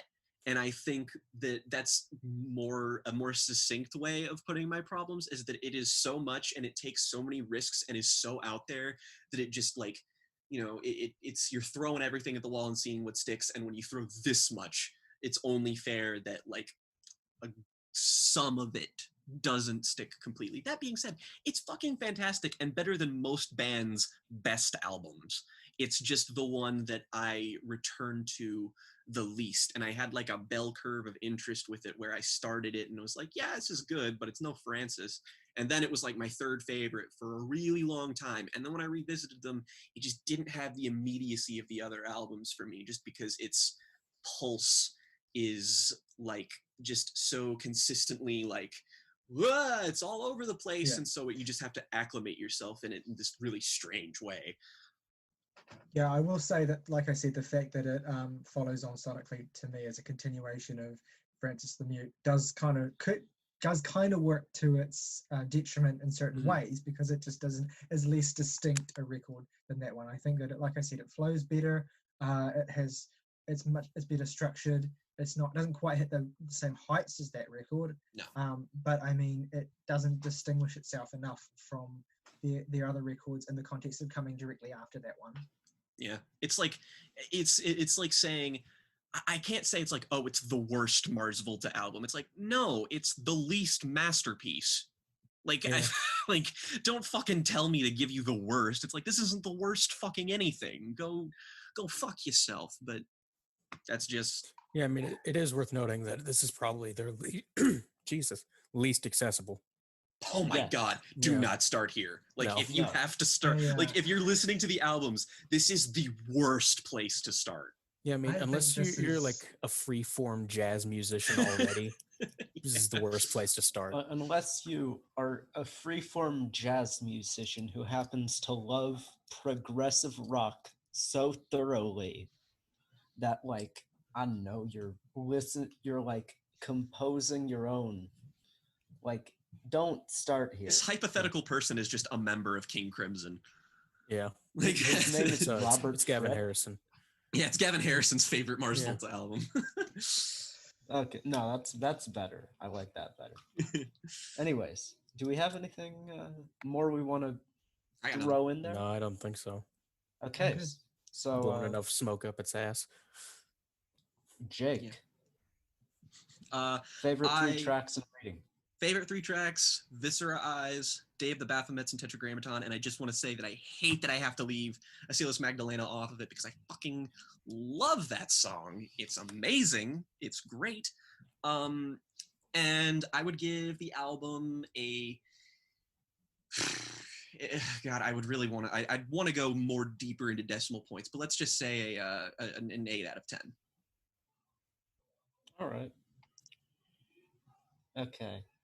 Oh, I guess I've doomed myself into going, so favorite three tracks are Vicarious Atonement, Viscera Eyes, and Mecha Amputechture. As for my rating, because I do think, as you mentioned, this album does end a bit, Jake, as you mentioned, this album does end a bit suddenly. Yeah. I'm torn between like an 8.5 and a 9, and I think just for sake of being the biggest Mars Volta fan, I'll go a 9 out of 10. Yes. August going for the higher rating for the one time in his life. Yeah. This is the one time I'm ever gonna do this, so appreciate it while you can. Next. Yeah. You. Yeah. Yeah. Tyler. All right. Okay. So favorite 3 tracks are actually coincidentally the exact same 3 as August, just in a different order. I was put Make Amputechture first, then Viscera Eyes, then Vicarious Atonement are my top 3. And this record gets a hearty 9 out of 10 from me. Hottie. Morgan. Yeah, my 3 favorite tracks are Viscera Eyes, Estilos Magdalena, and Mecha Amputechture, in that order.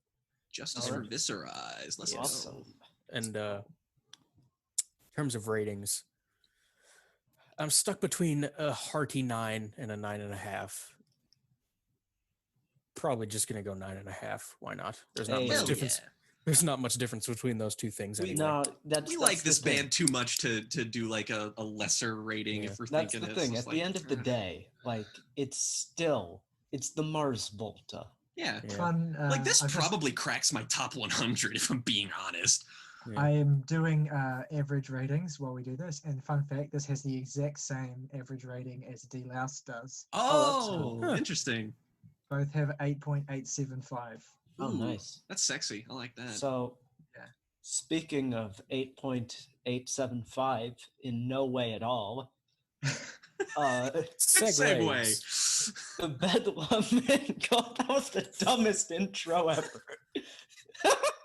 The Bedlam and Goliath. And by segways, we mean those things that people ride with like one wheel. Yeah. They look like idiots on. Yeah. Like they just get on that and Vroom Vroom by Charlie XCX starts playing. Okay, so this album, return to the more conceptual, because this album is Their about an weirdest incident- concept. it has 2 concepts. Yeah. It is about primarily an incident that happened when the band was on tour, when they bought a Ouija board and started playing around with it. Fucking course they did. And they supposedly contacted a demon. Yep. But at the same cursed them. time, this is also an album about being a woman in Islamic society. As the cover shows. Yes. And I feel the other important thing about this album is that this is when I feel the Mars Volta's influences become somehow even more eclectic than they were before, because now they start drawing from like all sorts of world instruments. This album especially being pretty jazz heavy, like jazz fusion almost. Yeah. Like just every kind of rock imaginable, and also throwing in some Middle Eastern influence. Yep. And that's just my introduction. Those aren't my thoughts. So for thoughts, why not we start with Tyler? Oh, okay. I will go first, but I was kind of hoping I wouldn't get picked first, but I'm happy to go first. If you don't want to. No, it's fine. I will. Only because I feel like the energy, I don't know, I could be wrong, but the energy after I finish speaking could probably only go downhill. But I want to say Bitch, you think. You think. Bedlam and Goliath.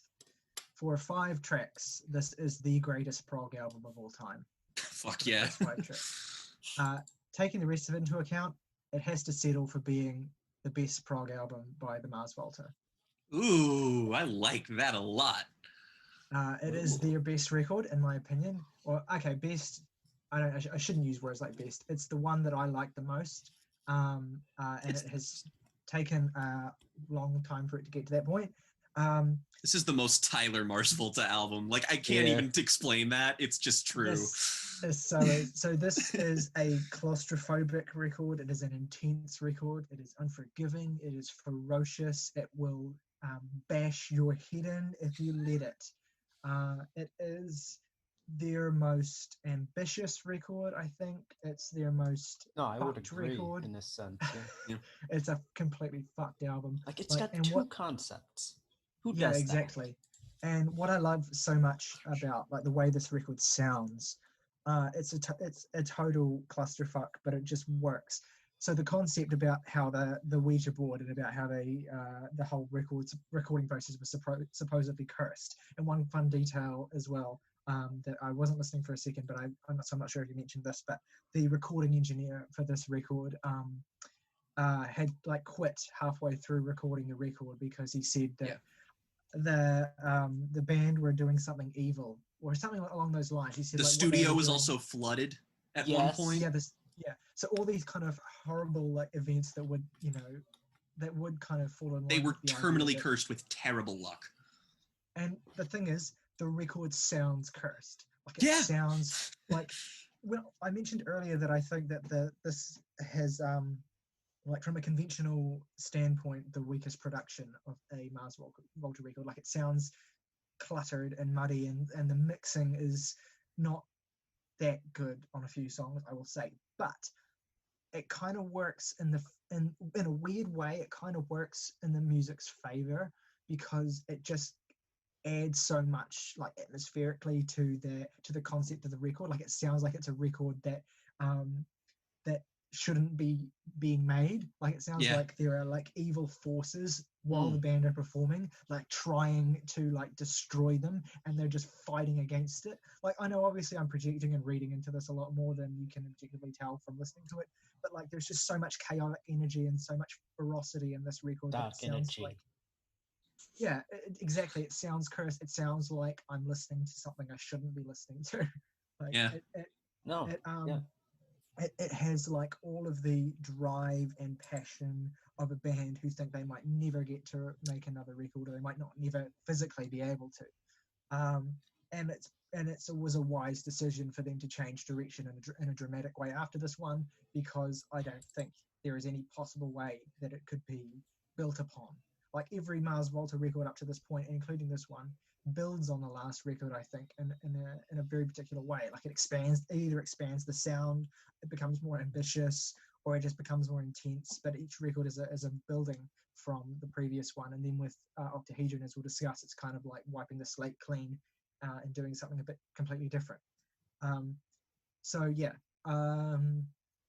are so many elements of these tracks that I love, and I mean, I guess this could be a flaw, but I suppose some of them kind of bleed together because it's very difficult without listening to this record at least like 10 times to actually like fully unpack a lot of the songs here and be able to remember all the details of them. I mean, I still don't remember all the details of some of the songs in the second half of this album, but I love the Sabbath-esque riff of Goliath. It's one of the most kind of intense and doomy sounding Mars Volta tracks. It might even be my favorite Mars Volta track ever. It has that would be a good pick. It has a fucking batshit climax. The way that Cedric screams, "Never seen a man speak like this before. Never heard a man speak like this before," which is a reference to Jim Jones and the Jonestown Massacre, which is such a dark reference for the song. But the vocal delivery, even in the verses on this song, it's so poisonous and just like he's really spitting on some of the vocal delivery on this track. He do be spitting. He do be spitting, though. Cedric spitting bars. Like the way that this track works as a culmination of like everything up to this point, like on the record. I mean, like Metatron is just fucking nuts, and I adore shit out. God. I love the way that Avarincula just goes into Metatron, and like together they're just like I often think of them as kind of one track. Yeah, exactly. I think of them as one track in a way because they play like one multi-part track. Yeah. And then like the condensed ferocity of Wax Simulacra. Oh man, like I can't get enough of this song. It's like 2.5 minutes and it just crams more ideas into it than most bands have in their whole career. And I love how the record reaches these insane heights at Goliath and then gets even more esoteric and just unfriendly in the second half. Like Cavaletus is maybe their most chaotic song. Like, it's just an absolute fucking nightmare to listen to the first time you hear it. Like it's just so, and then Agadez just keeps up that intensity.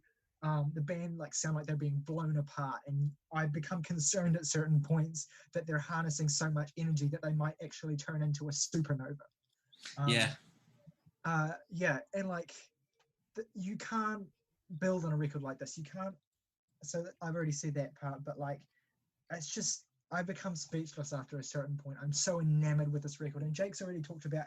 I think with De-Loused, Jake, you talked about how even though the record is flawed in your eyes, it's kind of still a 10 because like in spite of those flaws, like the heights the record reaches, the sweep that it has kind of overwhelm and render those flaws kind of irrelevant. And I mean, I used to think that Bedlam, and I still do think that Bedlam is like an imperfect record. But the flaws in the flaws don't matter to me because they just keep up the quality of performance, the intensity, and I'm consistently engaged all the way through, right to the fantastic closer. But yeah, there's not much else to say about a record like this. It will break you. It can't be reasoned with. It doesn't feel pity or remorse or fear, and it Absolutely will not stop ever until you are dead. Nice. Those are my thoughts on That's Bedlam. that was so good to listen to. Yeah, Tyler, I just go first. That's why I didn't want to go first because I can attempt to follow that with some more like thematic stuff.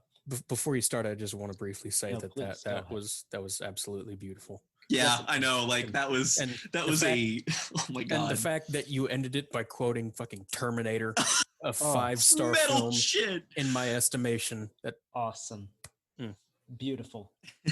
So I have to follow that, or I'm gonna force myself to, with some more about like I feel in many ways this is one of the Mars Volta's most purposeful records in terms of the way that a lot of it is constructed.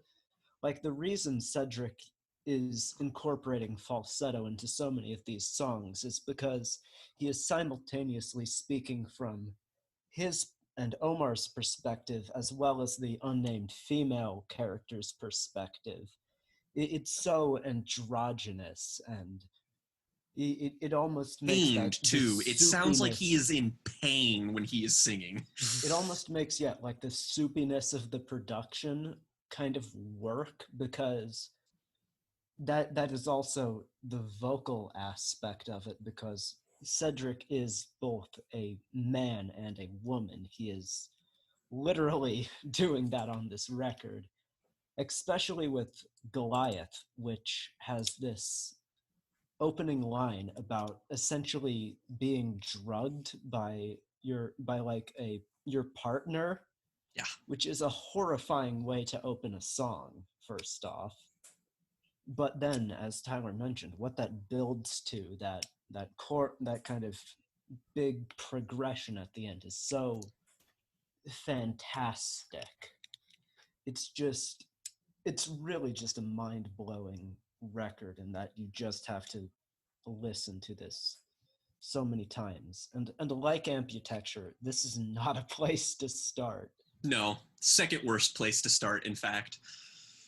I think this is a worse place to start than Amputechture, maybe, honestly. Depending on what you're like. Yeah, what you're looking for. I would say it's maybe made slightly better by the fact that there are shorter, like more, like songs like Tourniquet Man, which is probably the most simplistic song on this record. And I say, yeah, I was gonna say it gives you a break so that you can endure the second half. A 2.5 minute break before it dives into Calaveras, or I'm not sure. It's the song for a warrior on the Swans album, The Seer, where you get like a 5-minute long break until you just go into this 30-minute long breakdown of absolute hell. It's just seriously like. Yeah, Tyler, I don't know. I can't. That's all I can expand on. Just some of the more thematic stuff, in that I just really like. I might even say this is the Mars Volta record for people who are going to connect with themes of like gender dysphoria, just because it is so back and forth of like you. I can't even. You get what I'm saying though. Yeah. Oh no, you're right. I was just going to say, like, I listened to this. This was one of the 2 Mars Volta albums I'd heard the least. So this was one of the ones I listened to prepare for this specifically, because the rest I can basically just recite from memory. But this one was one of the ones I listened to the least, and I'm not really sure why. I think upon first listen, it was, I mean, it, like, this record is 2 things. It is chaotic and it is abrasive. The electronic distortion on some of the productions on these songs is like blown out and like fuzzy and nuts. Like, it sounds crazy. Like, you feel like the last album, like, Amputechture is this like almost so tightly constructed, careful, symphonic kind of record where you feel like every note is arranged to be where it's supposed to be. Whereas this feels almost like improvisational. This is fucking wild. And like the thing, it's the Mars Volta up to 11, even though they're a band that is defining themselves on being up to 11. My little jokey This is the simile discovery here. of 12. Yes, this is the discovery of 12. The jokey simile I have here is that from Aberrincula on, this album just breaks into your home, beats the shit out of you, fucks your wife, and then you thank it for it.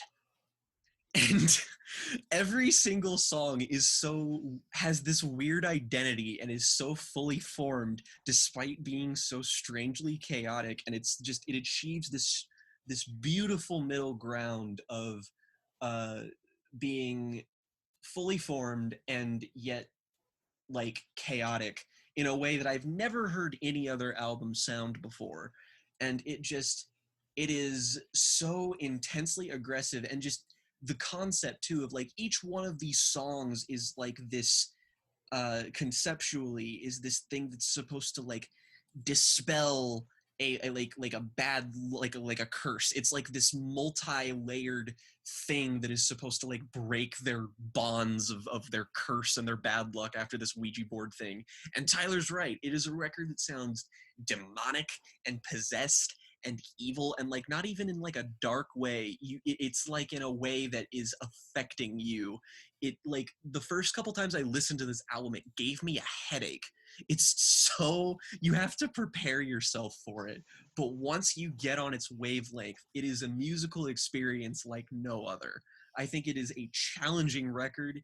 It is a harsh record, but it is a deeply, deeply rewarding one that is challenging in all the same volumes that, say, maybe Francis is, but in a completely different way that carves out its own identity so uniquely. It's, I before I would say it was my 3rd favorite from them, but like honestly after this listen, I have to say it closely ties with Francis as like a 2nd place of just, I can't pick between the 2 anymore, because they are the 2 extremes of this band perfected. And I can't find like a preference to them. It's not quite like perfect, but it has so much personality and so much driving force behind it, and it is merciless, and I love it for it. All right, Morgan. Well, to follow all of that, I'll go ahead. Sorry, I'm so sorry. Yeah. No, I'll go ahead and dial back the praise just a little bit, but it's brief, because in the parts that Tyler was discussing, the parts where it feels like the band is going to break apart and go supernova, those, I know exactly which parts he's talking about, because for those parts, for me, they kind of did. And it just becomes a bit unpleasant to listen to towards the back half. And I understand that that's the appeal of the back half. Yeah. It's just kind of lost on me in places. Like, I think the production works for the album in a lot of ways and also doesn't in a lot of the other different ways, especially in the front half compared to the back half. I think the front half of the record suits the style of production a lot better than the second half does. But I can also, from like sort of disconnected from my own experience kind of way, just look at it and be like, that's the appeal of the record, and it's bold and it's smart and it's very well done. Just not all of it works for me because it's, as you said, I mean, the record is just vile and it's spitting venom at you the whole time and it never lets up. Venom! Gotta get him! Knock, knock, let the devil in. That's what the Ouija board said. Anyway. But on that first half, I feel like this is, strangely enough, the Mars Volta at their most kind of hook-filled and catchy. And I would say that if not for the second half, this would be a great starting place for Mars Volta. But that second half is just, is what it is. So it's Swan's album. Yeah, so it's a terrible place to start. But the first half is so focused and refined for me personally that it's still, and like, again, I don't really dislike any part of this album because at least in some way I can appreciate it, even if I don't always actively engage in loving it. So it leaves it in a strange place for me because it's probably my third favorite of the bunch, but it's not one. It's probably the one I will come back to the least. I don't know. It's hard to describe my relationship with it, especially because I've only had this relationship for like 3 days now. It's a grower for sure, honestly. Like Yeah. when I first listened to it, I had a very similar opinion that you did, and it's just like acclimating yourself to it is a journey. Like it isn't a matter of how many times you listen to it; it has to stay with you. But man, it might not, just because that is the nature of it. But if it gets to you, boy howdy, does it yield dividends. Yeah. Give it a minute is pretty much, I think, what I'd say. Give it a minute, come back to it, and maybe you'll like it more. Mm-hmm. And that's especially great because I think I already do love the record. It's just I have trouble reconciling that with myself almost. No, that's it's like I kind of don't love it, but I absolutely do. See, in many ways, that is the perfect reaction to an album like this. I feel like even if like August, Tyler, and I like it more, your reaction is quintessential to have the experience of how this album completely just fucks you. Yeah. No, it's not far away from the way I felt the first time I heard the record, honestly. No, yeah. Yeah. I mean, that was pretty much my first experience too. I mean, I knew I loved it. It just was such an uncomfortable listen. Mm-hmm. Yeah. I mean, I do want to emphasize this is a great album. Yes, that all of these are great albums, in case you couldn't guess. Yeah. So yeah, the Mars Volta never stopped being great. Like, not even just good. Do you have anything else to say? Sorry, go. They don't miss. He don't miss. He don't miss. I'm most curious to hear Tyler. Favorite tracks and rating. So favorite tracks are Goliath, Metatron. Yes. And I'm gonna pull out. It really could be any track in third place. I'm gonna chuck this one in third place because I haven't mentioned it, but Ouroboros. Yeah.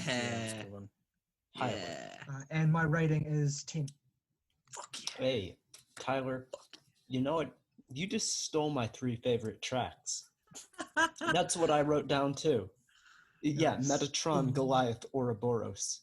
I was even considering like throwing Conjugal Burns in there because that's such a good closer and such a stamp on both of the concepts of this album. Yeah. But like I just couldn't. I was like, no, Ouroboros, that's such a cool song too. But yeah, 9.5.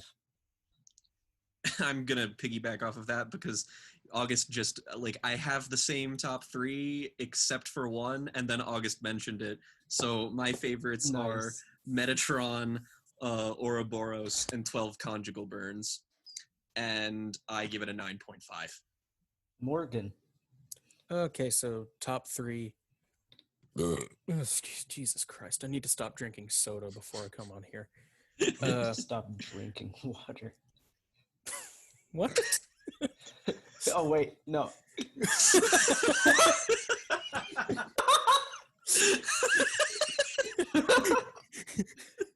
You need to stop drinking water. Hard cut to August, dehydrated, passed out on his Dehydrated keyboard. in the comatorium.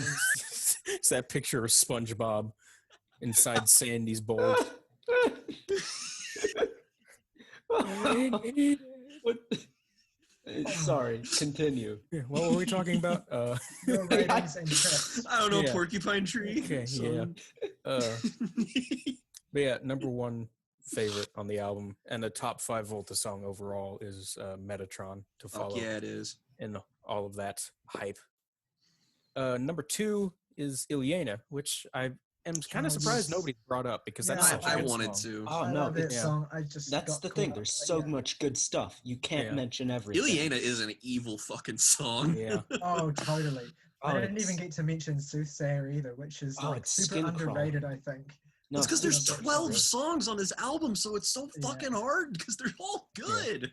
anyways, Morgan, more. Yeah, number One more. 3 is probably Aberrancula, Oh, Nice. also good. which Nice. And Mhm. rating? it's hard to break up Aberrancula and Metatron, Yeah. as Tyler mentioned, just because they Flow so nicely. work so well together. I just realized that my top 3 tracks are just the first 3 tracks on the album. Nice. Okay, anyway, rating, decent to strong 8. Ooh, Okay. Call it that. still good though. Yeah. Oh no, No. that's like in the I love it section of things Oh yeah. for my rating. Oh yeah. No, yeah. Who's gonna Oh yeah. mess with Yeah. that? And now, Scrut. isn't it weird how we're already on number 5? Wow. Yes, we are. Yeah, it's That almost like being- time flies by when we're not talking about Eminem. Yeah, Yeah. right? That being Octahedron. The This Black Sheep. is- This is The the- least critically acclaimed Mars Volta album. and also like least fan acclaimed too. Yeah. Yeah. Like a lot of fans did not like this. Oh, and obviously. It's very much like a polar, like a 180 pivot from. Yeah. Oh This- yeah. This Which- is them making, as they put it in their own words, I'm not being pop offensive album. to them, a pop album. Yeah. It I is like their that most description. accessible. That's my point. I think this is maybe the best starting point because it is I agree. the most accessible. And on that note, Jake, why not you start us off? That's the thing, is that this album continually, I feel, gets underrated because is it lesser Mars Volta? Yes. But as we have established, lesser Mars Volta is better than most good things. And I have to say, like, I think, Tyler, when you first listened to this, when in like the music chat, you said Yeah. this would be any lesser band's best album. And I think you're Yeah. right. I think that Yeah. just because, like, this album's biggest weakness, honestly, is its lack of ambition. And even then, as it is, it's just such a solidly built, fundamental prog rock album that is enjoyable. Like I said earlier, like if you're expecting something like, if you walk into this expecting like Pink Floyd or even Porcupine Tree, you're probably not. Like this one, however, if you're a prog fan, you'll probably dig it just because it's their most straightforward sounding. It's 8 songs. They're all very well paced. They're all very well formed and well written. And even though they don't have like an overarching theme or something, some of my favorite fucking Mars Volta songs come onto this album, including my favorite Mars Volta song, period, and the track I named my book after, with Twilight as my guide.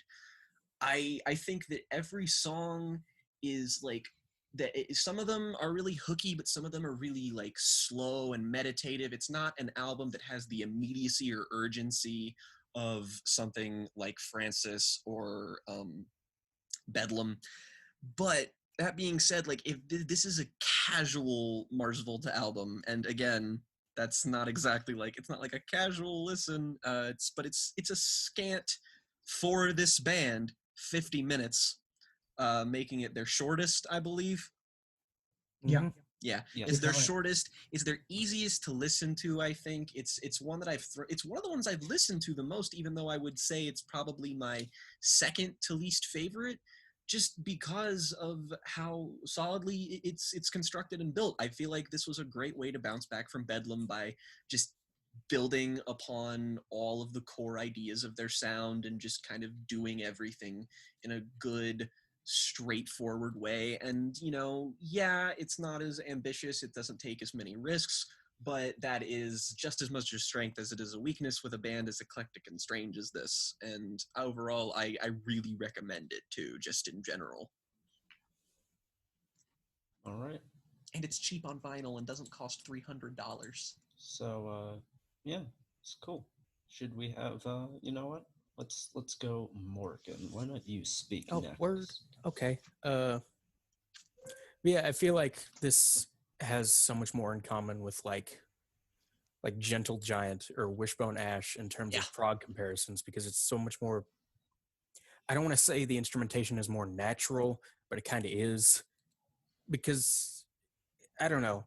There's a much stronger acoustic focus throughout the album, which I think is definitely to its benefit. And I would also argue that maybe outside of Francis, this is their most consistent effort, but it's also, that's kind of damning it with fine praise, because it's also consistently kind of more mid-tier for them, I guess, which I still think that leaves it in a stronger place. And I don't think they could have continued the momentum that they built with Bedlam and Goliath without completely collapsing.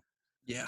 And even if they disbanded the record right after this one for an indefinite period of time, I think if they tried to maintain the momentum that they had built with Bedlam, it would have killed the band altogether. So I think it's definitely a good thing overall that they went back to basics on this one, even if it kind of hurts the record in the context of the discography with the albums before and after it. But yeah, there's not honestly very much to say about this record, I think. Even if it is just quite good, it's just I could agree. a lot more simple than any of the other editions in their discography. But yeah, I mean, Yeah. it's I mean, very. I'll go into a little bit more detail if you want, just for the sake of. Not probably. Do no, the record please. justice, because I don't feel like I quite did, just because I do Yeah. really like it a lot. Yeah. Well, I mean, you say do the record justice. I'm probably like, I like this record, but I do feel that it's the least essential Mars Volta record. In a way where I actually think their career would have a better arc if it didn't exist and they went from Bedlam to Noctourniquit. It's not to say that I think the album's bad or that I wish it didn't exist, just that I think that, although I guess Noctourniquit has some power coming as a follow-up to this as well. I don't know. We'll get into it more when I talk about Noctourniquit.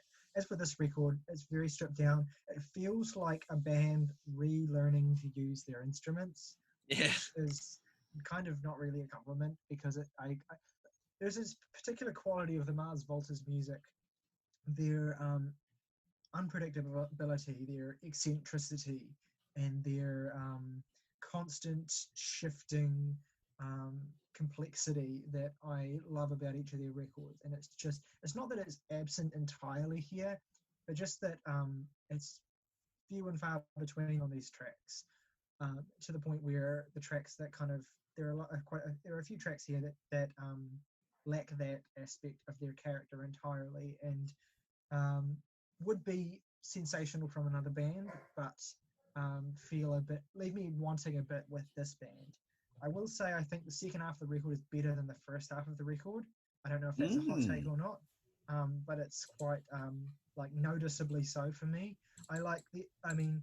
Teflon is really good in terms of the first half of the record. I like that track. It has some nice energy to it. It's catchy. It's enjoyable. It's probably the best song on the first half of the record. I also do like. I can't believe I almost forgot the name of it. With Twilight is My Guide. Yeah, I think that's a really nice. It's a really nice song. It's melodically nice. It's vocally really, really good. It's a quieter track, but it's really. I mean, I don't have any real complaints about it. I don't particularly care for Since We've Been Wrong or Halo of Nemutals. not that they're bad tracks. They're just that they kind of wash over me in a way. Since Would Be Wrong would be great if it didn't take 2 minutes to start. Yeah, it's too long. Yeah, I agree. Like, I don't know why they did that. I was just like, this song's pretty great. I just don't know why there's nothing happening for the first half of it. I do think, though, that the band lock into an energy and find something on Cotopaxi. Yeah. That's where the record shifts for me. Like I said, second half better. Like, the record locks into some momentum with that track and is really engaging. I really like that track. And then Desperate Graves, probably the biggest grower on the album for me. I love that song now. It was like solid meh first time I heard it, but now I love it. It's the most it's between that one and the closing track Luciforms, I think, for most Mars Volta sounding track on the record. But I love both of those songs. They're probably my two favorites on the record. Luciforms is gorgeous. I like Copernicus too, even though it's a little bit slower and dreamier and just kind of like more ponderous, I guess. It's not a high point in their career or anything, but I think it's a song that's maybe a little bit underrated. So like it's a weird thing for me with this record, because I like most of the tracks quite a bit for what they are, and when I'm listening to them I'm really enjoying them, but the record just doesn't add up to a lot for me. It kind of breezes over me and I struggle to remember much of it when it's finished. So I mean, yeah, I do enjoy it, and I do agree with the consensus in this group that it is a bit underrated. But like I said, it's the least essential for me. At times, it kind of feels like too atmospheric, too kind of like dreamy, I guess, for its own good. But it's a quality I would enjoy in another band. But I just doesn't quite like hit most underrated but least essential is pretty much the name of the game with the album here. Well, I don't think this is the most underrated album. Actually, okay, fair, because I agree with you on this. At least I'm pretty sure we're on the same wavelength with that. But like, this is definitely like, this is a very lower energy album, and I think that's fair. And I guess that I just enjoy that side of them. I'm glad that they had like an exercise where they kind of indulged in that. But contextually speaking, it's just not a high point in their career. Okay, so the only bit I would contest with that is I would say that it is essential, just because I don't. Well, for one, I don't think that this band has any inessential points. That's fair. But also, like, this is the least Mars Volta record of any Mars Volta record, I think. Yes. Yeah. And as such, kind of lends a perspective into how multifaceted the band is. Yeah. Which I really appreciated seeing, especially coming off of Bedlam, where it's like their style turned up to like 15. Yeah. And I really appreciated coming down from Bedlam into this record. Yeah. And I think it's strange because there's a weird dichotomy with this is both helped and hindered by the context of the band's discography.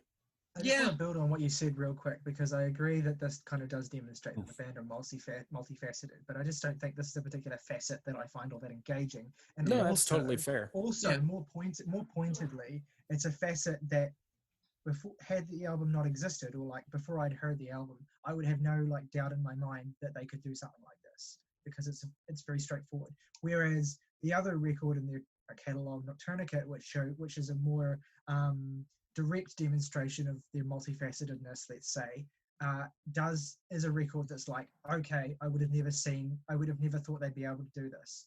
Whereas this record, it's like, very good, but like I had no doubt you could make a record like this. Like it doesn't add much to my impression of the band, let's just say.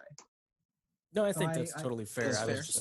I see your point though. It's nice to I lean with Morgan into appreciating this, I think, a little bit more. It's just kind of more for me.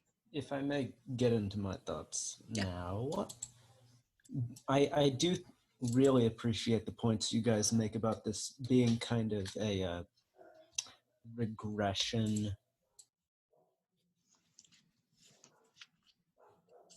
Hello? Oh. He muted himself. 1 second, sorry. He died. Yeah.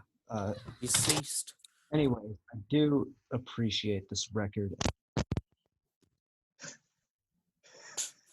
He appreciates the record, folks. I appreciate the record. 4 out of 10.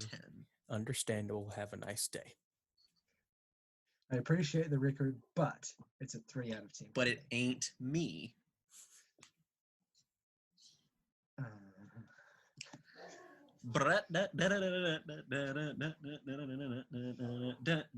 This part's getting cut out of the actual episode. You're going to have to do so much editing for this Yep, one. sure am. Including the, like, 45-minute stretch where you were recording. Where I was gone. Jake disappeared. Jake left the chat. Hello. Hello. Hello, August. Hello. I see the chat. We can't No. hear you. No, We cannot. no, we cannot. No. Oh God, he's dead. He needs some milk. 1 minute. Cat had sexual when that intercourse. Why do I feel like that's the premise to Microphone. a Mars Volta song? Cat fucked Omar's microphone. This was especially wild since Omar doesn't have a microphone. Or a cat. Except Yeah. it would be called something like it would be called something like feline coital destruction or something. Name my can't first band that.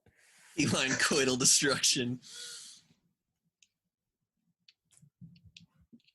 It needs to be our first album. Yep. What did we ever decide that our name was going to be if we ever made a band? It was Voltiel, the demon Yeah. from Silent Hill? Yeah. Yeah.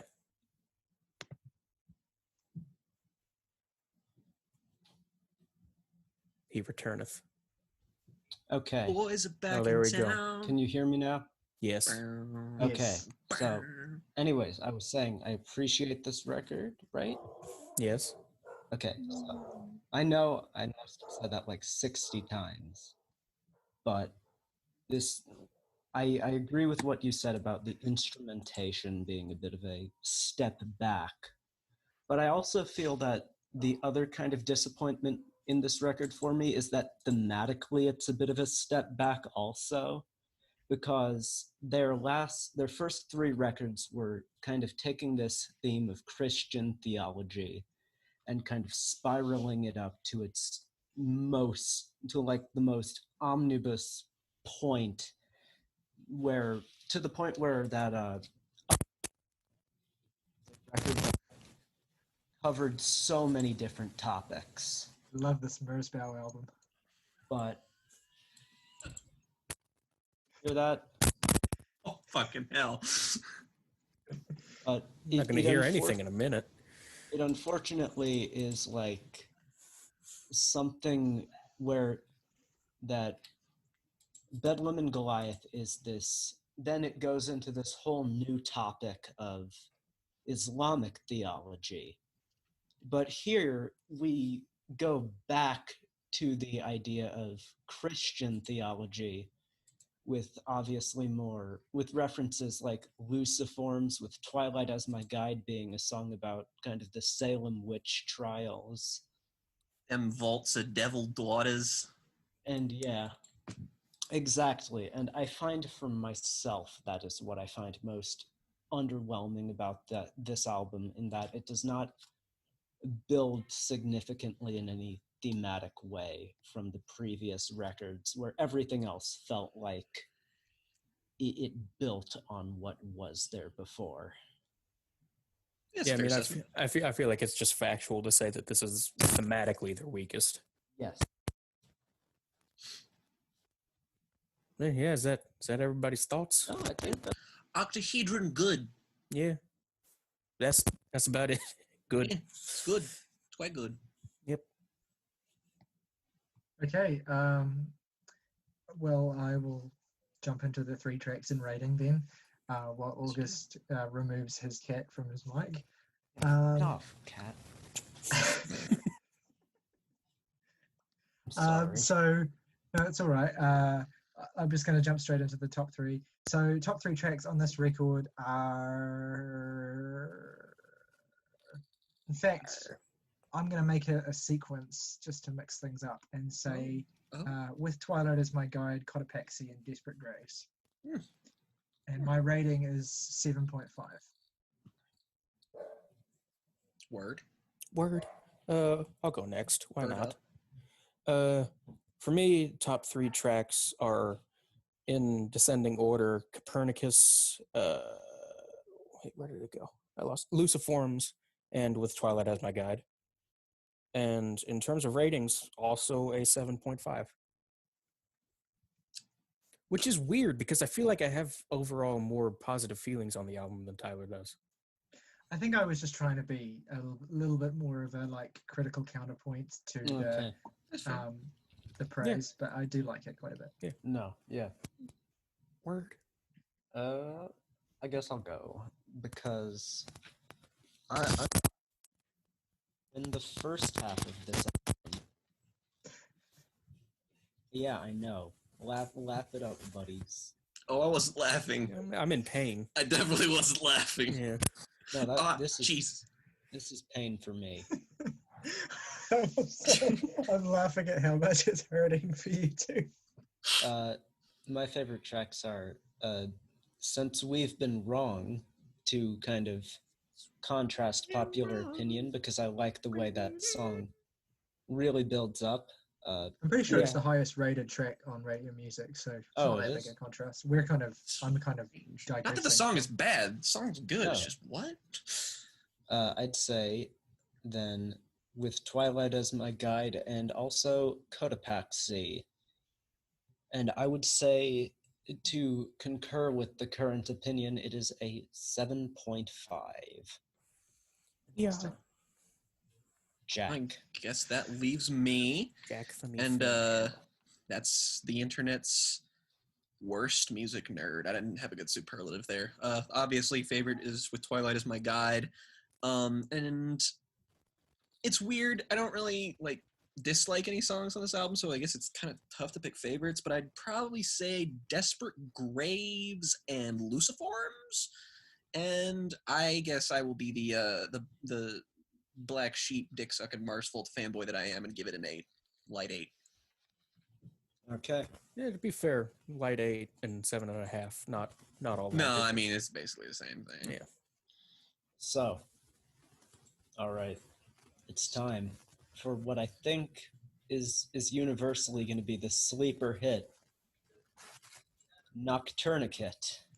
This is their Noctourniquit. last record, and it is also a concept album. And I think I'm very excited to explain the concept on this. Yes. Very excited Because to you'll hear be about it. you'll be the first person to do it ever. Because this I could not have told you this was a concept album. this I album didn't is know. set in the small town of Malkin, and it is yes, good. That's where you get that idea from. It's set in That's the a small song. Yeah, it's a song. Yes, it's set in the small town of Malkin, and it is about this family unit. Our protagonist being unnamed. He lives with his mother, his father, and his brother. And it is an album about their dysfunction amongst each other, their struggles to get along, and it is also on this album.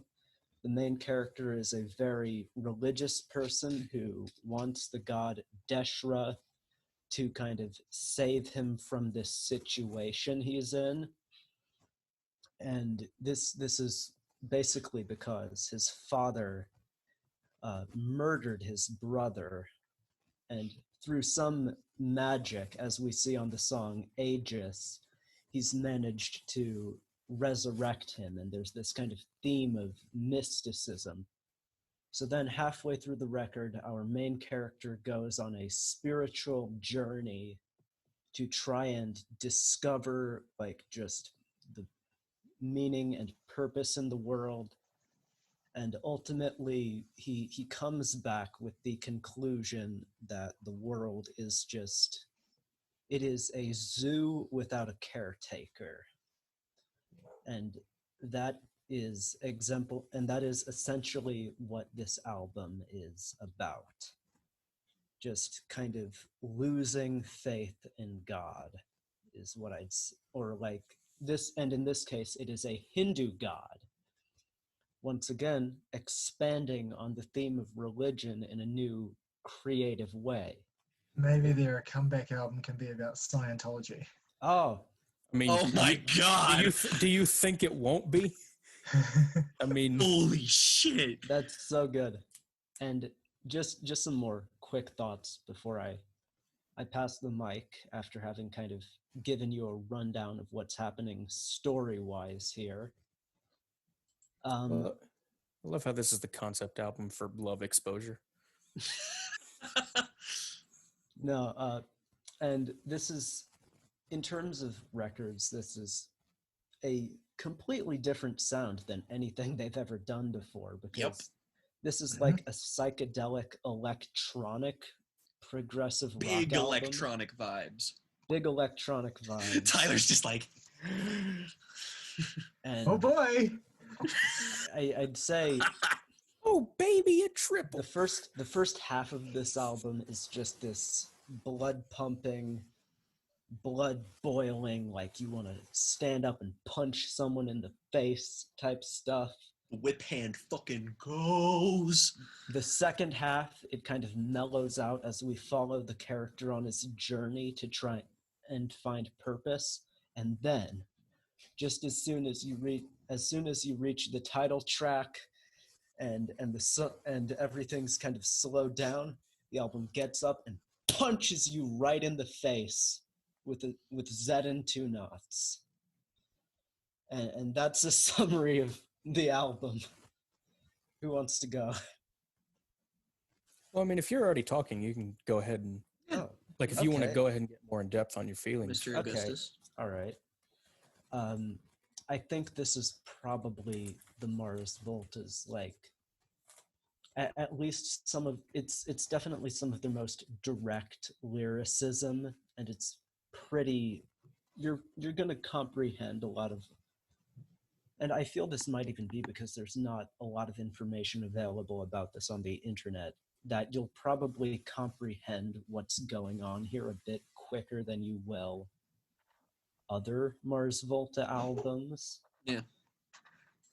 And this is really an album of two halves, and I think having this, it is essential having this explosive first half, so you can then have that denouement second half, which then leads up to the closer. And I just really, it's just really such a fun album to listen to. There's so much, like, even though this is an album that's all in the same kind of general genre, it's still so eclectic and wild that you're able to just get into the groove of it so easily. It's just Noctourniquit. Yeah, I think next to Amputechture, for me, this is the second most well-structured Mars Volta record, in my opinion, for all the reasons that you've pointed out. It's the structure is directly, is tied in with the narrative and the progression of the story. The actual structure of the record and the variation and the sounds of the tracks is directly tied to the story in a way which is really, really engaging, and like makes the story really, really easy to latch onto. Like, I've only heard this record twice, which is probably not enough to really be talking about at length in this video, but I've only heard it twice, so I need to spend a lot more time with this record. But I fucking love this album so much. Like, surprise, right? I love this album to bits. What we like a Mars Volta album?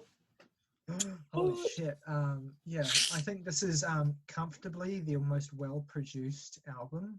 I agree. Oh, it sounds so pretty. It's crisp. It's rich sounding. Buzzing. It's gorgeous. It's so like buzzing, harsh. Exactly. Buzzing. That's so buzzes good. on the whip hand where it's just like, and you're like, Yeah. holy fucking shit. Like that opening keyboard passage, and then it goes. It's so good. It's so good. It feels like your ears are being fucked.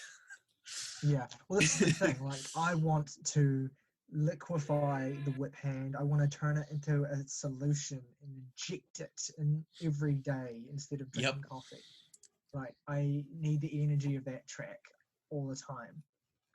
It's just so good. And then Aegis is even better. The second track, like, it's probably maybe my favorite on the album, although I have so many favorites. I love that track. It's so fucking brilliant. And I haven't listened to this enough times to like have each distinct part of the track memorized. I just know at this point how they all make me feel.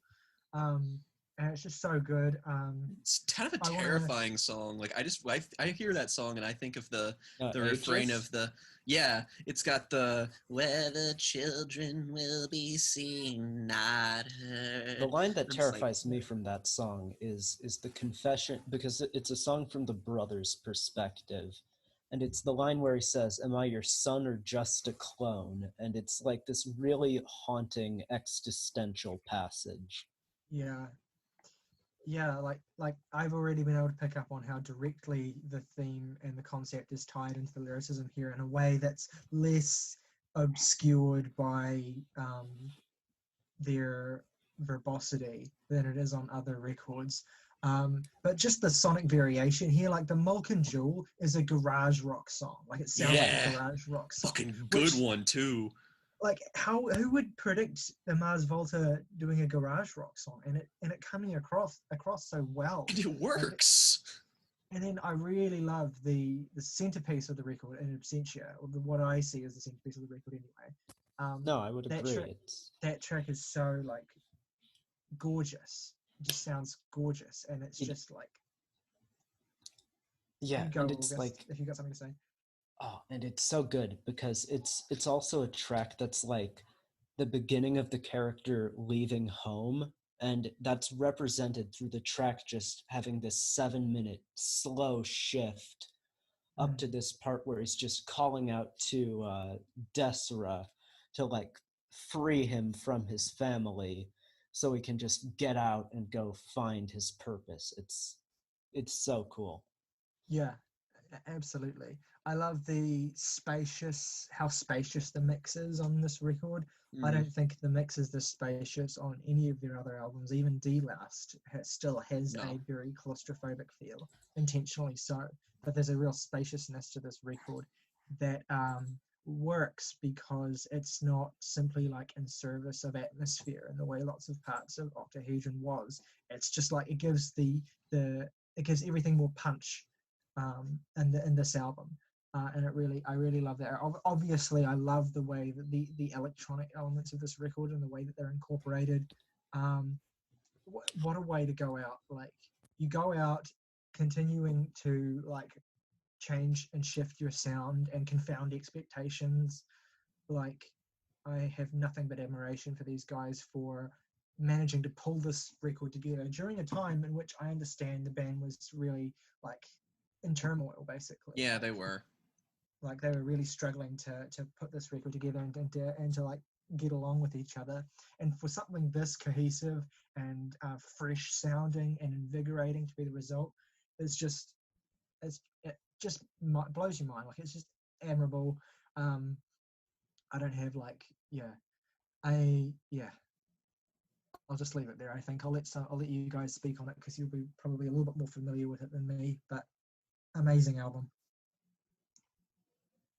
Well, I'll go ahead and go next, just because my thoughts are quite similar to Tyler's in that I only think Amputechture is the better produced album just because it's more typical a sound for the Mars Volta, and as such, I think it's that sound more perfected.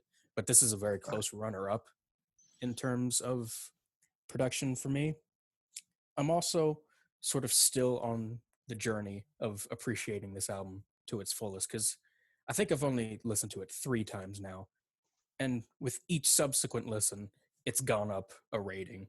Because we started off as like this being my least favorite probably, or like a 6 out of 10. And then we went up to a 7. And by now we're up to an 8.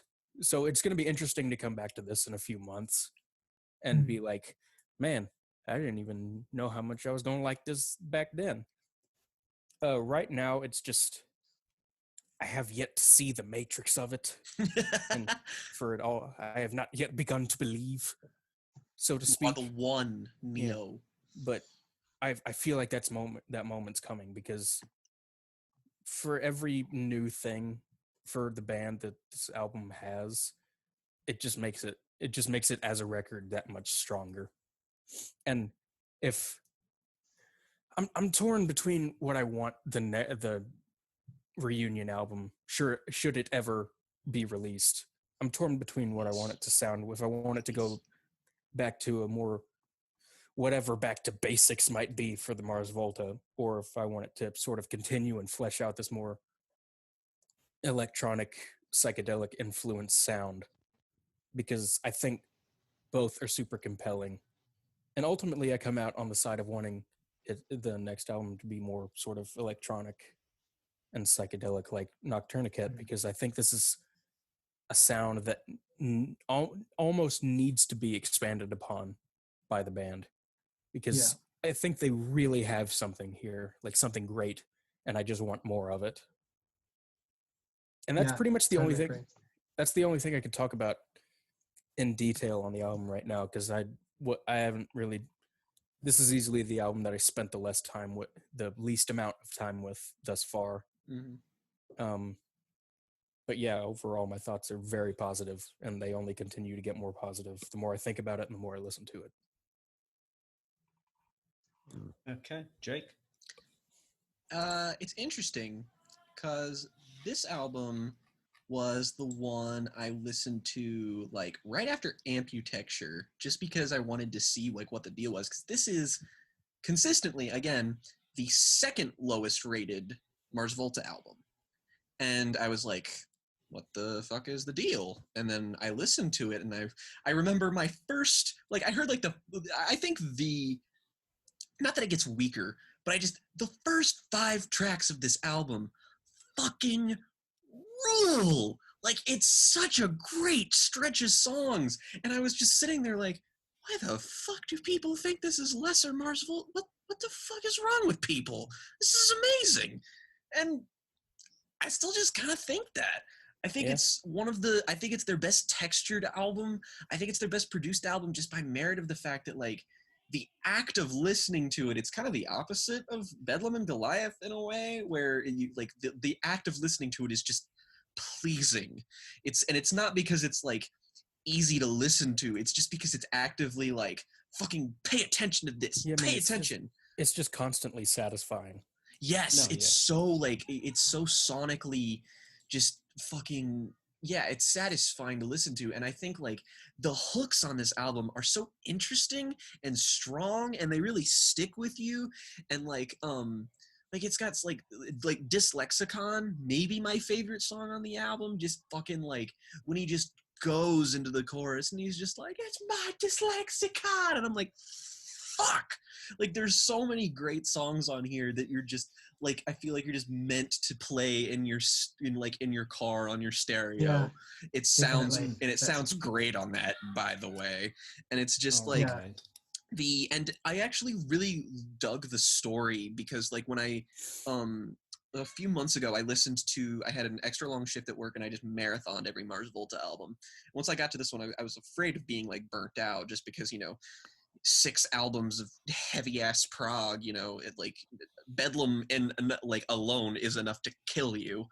But like once I got to here, I was surprised with how cogent the narrative was, and how you just sort of get to this point, and it's like there's something very haunting and like cold about this album. There's something very bitter about it.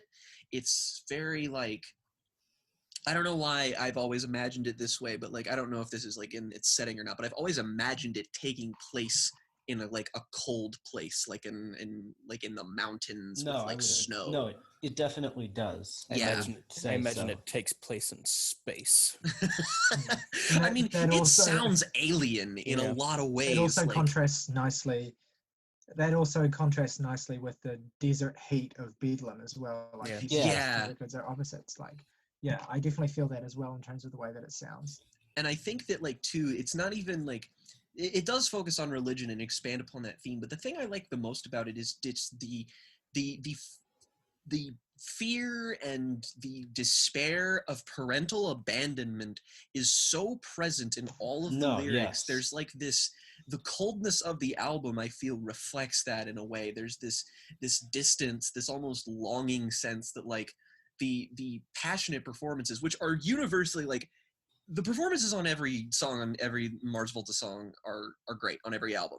Here, I think they might be at their best, just because at like it's either this or Bedlam, but there is just so much passion here. It's just a bit more restrained and contained than it is on Bedlam, and concentrated into the right places, and it feels like it's just filling these grooves and these sounds and these passageways, and you feel lost in it. I highly recommend listening to this album like at night.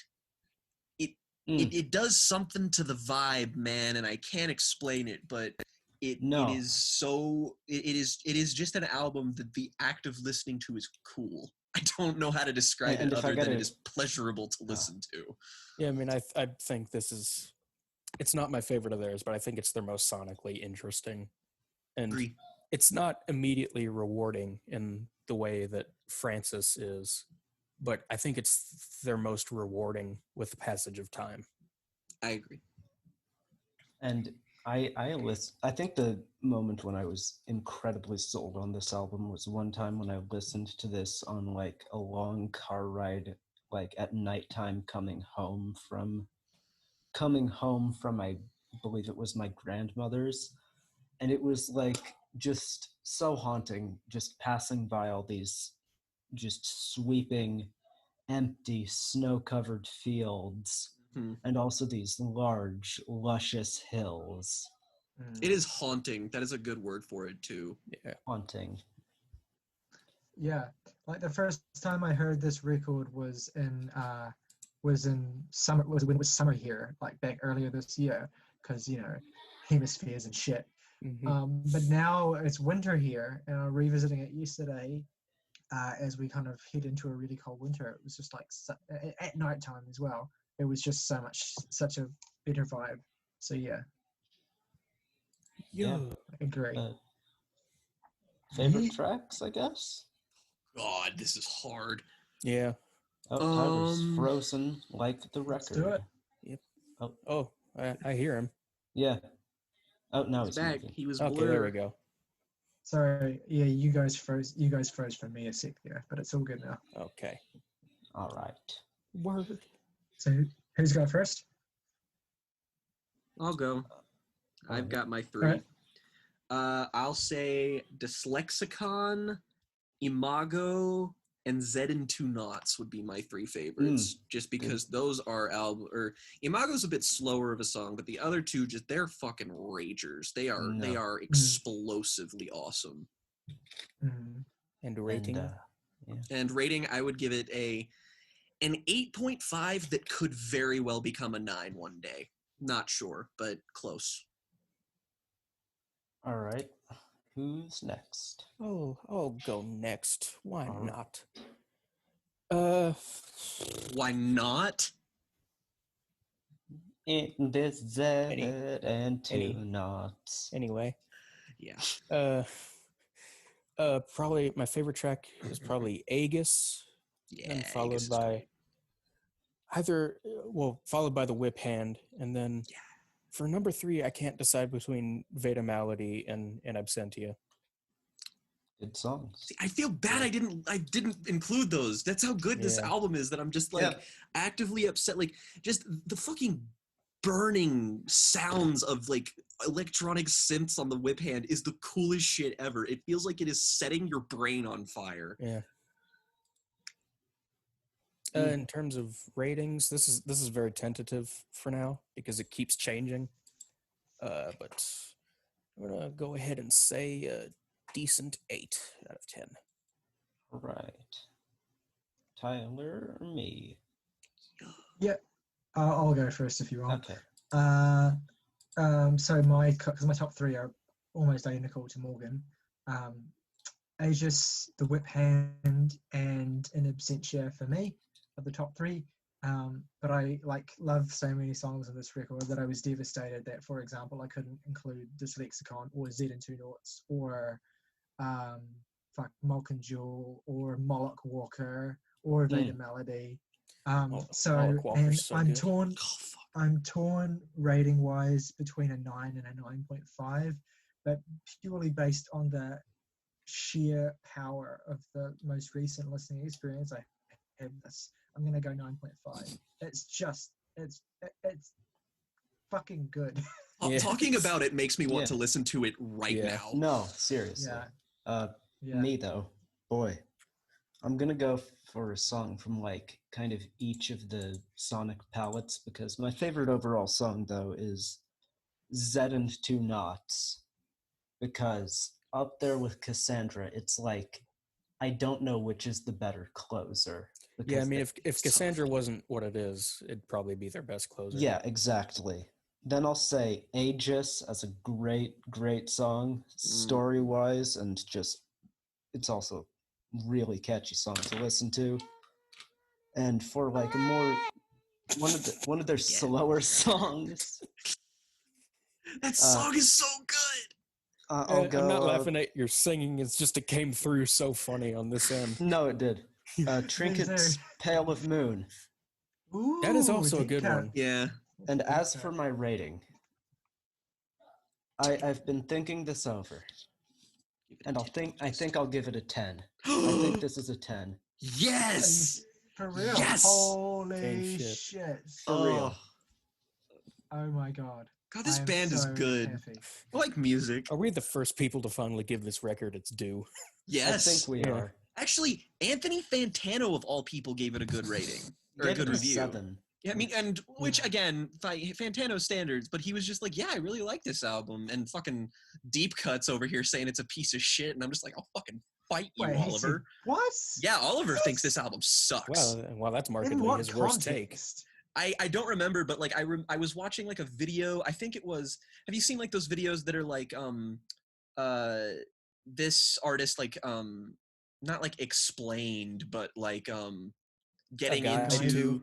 yeah, or a guide guide to. Yeah, like someone did it for the Mars Volta and they said like, oh, Noctourniquit was an album that people were split on, and then it had like a clip of Anthony Fantano's review, and then it had a clip of Oliver from Deep Cuts, who was just like, and then then goes like, and then they devolved into making shit Noctourniquit. And I was just like, I'll fucking fight Yeah, what you. a bad take. It's Embarrassing. terrible. So That's an now awful we take. got to do like our He's too smart for that. That weirds me out.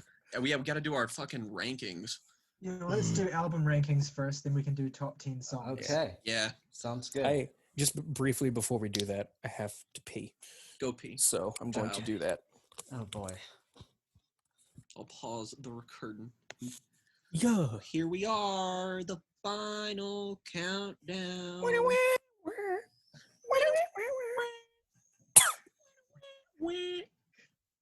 All right, that's enough of that. Yep, You that know is what, certainly enough of that. Just cut that. Just cut that whole. Yep, cut. Yep. Cut! No, keep it. Okay, so who wants to I'm start? like a constipated duck. Who does ratings first? August, why don't we jams in do T order. Why don't we? Oh, we're gonna do jams in T Yeah, order. that's a All good right. idea. All right. Okay. Okay. Jake. So, in 6th place, well, technically 5th place because I do have a tie. Oh. 5th place, It's my still- unpopular. It would still be just being really pedantic here, but even if you had a tie, unless the tie was with the lowest ranked, it would still technically be 6th place. Okay, well, 6th place is It was- Amputechture. It was a real like, it was a real like cunt of a moment. I'm sorry. Like, actually, you're wrong. Excuse me. Excuse me. But you're but- wrong. Okay. 6 is Amputechture. 5 is Octahedron. And then 4 is Noctourniquit. And then 2 is a tie between Bedlam and Francis. And number 1 is De-Loused. And the margin of like/love between Noctourniquit, Francis, Bedlam, and De-Loused is like this much. Like It's this. pretty. Like I can comfortably pretty thin. say all 6 of these albums are in my top 100 of all time. Easily. Yeah. Yeah. All right, so that's August, but he's mooted. Yeah. We- Okay. You see it? One sec. I'm gonna.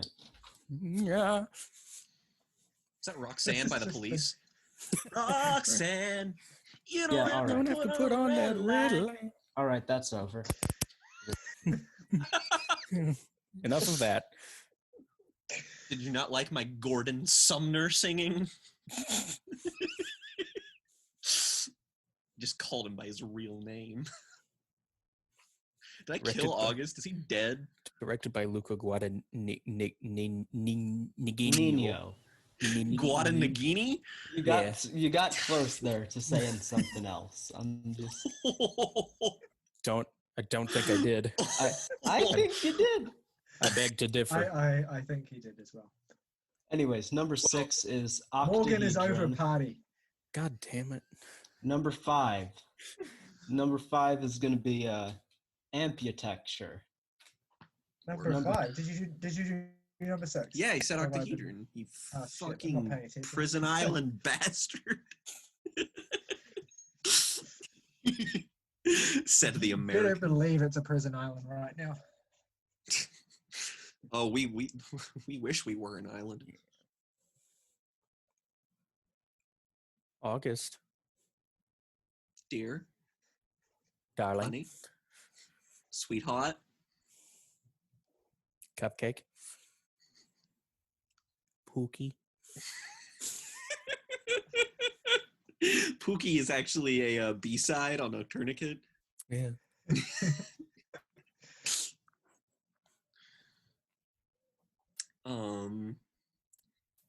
Can someone do an August impression or like? All right, so my fourth favorite record is. I like the way that this record sounds. Your impersonation is just fucking. It's fucking Pinky from Pinky the Brain. I like. Take over the world, of course. I like the concept of this of record. The record. The concept of this record is super interesting to me. Well, yeah. For number 4. Number 4, I'm gonna have to go Octahedron. Number 3 is gonna be Lateralis, and then one of us will say something really stupid and go,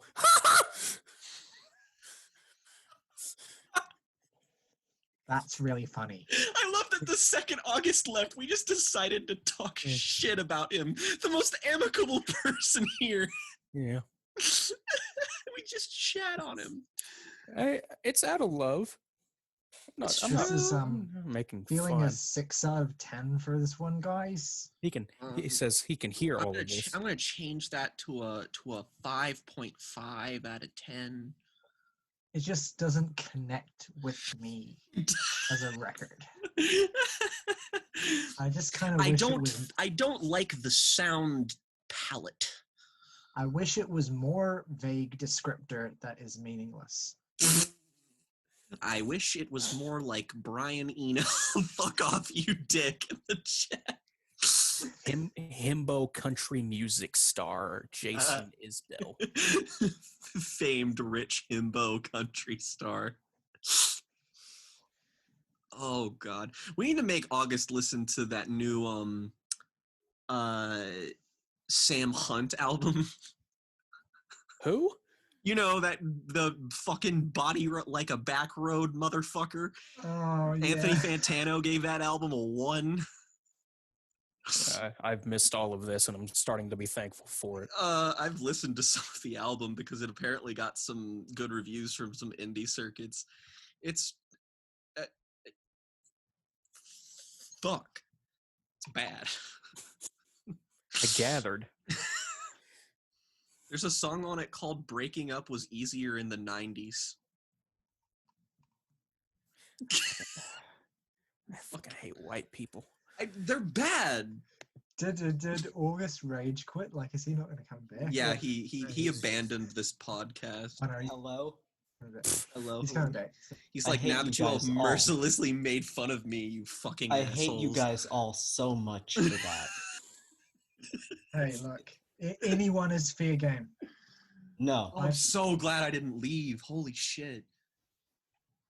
Okay, did I even get through the albums on my... No, you got to number 5 and then like cut off. Okay. Yeah, that was like the meanest thing anyone has ever done to me. Oh, who come knows on. me. It was a gentle roast. It came from a loving place. Yeah, Yep. I could have been way meaner. Yeah, he could have No. used like a homophobic believe it. slur. Gosh, you guys are just like... What I hate is I agree with everything you say. Now you're turning hate into it. me. Okay, so anyways, I'll just start this over because there's Sure. no salvaging that. Okay. Anime avatar, motherfucker. Kill yourself.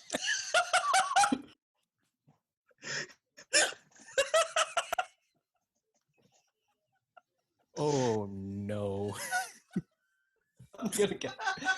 All right, I know I've pushed it. What I'm going to do is I'm going to mute until it's my turn. This video is getting demonetized.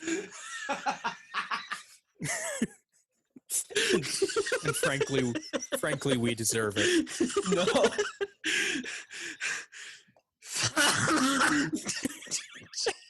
You fucker.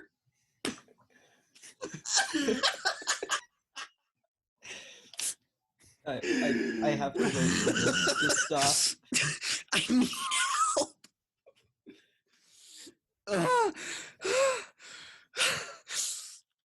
Jesus. You motherfucker, stop laughing. Stop laughing at me. It's still Tyler's fault because he went into the chat even when he's on mute.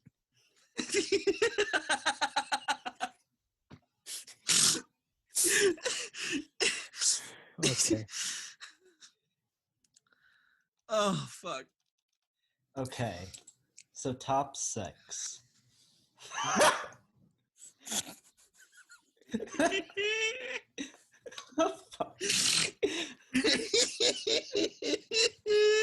We might need to make a seaside episode of the outfit. Oh, okay, top 6. Number 6, I would put Octahedron. Number 5 would be Amputechture. Number 4 would be De-Loused in the Comatorium.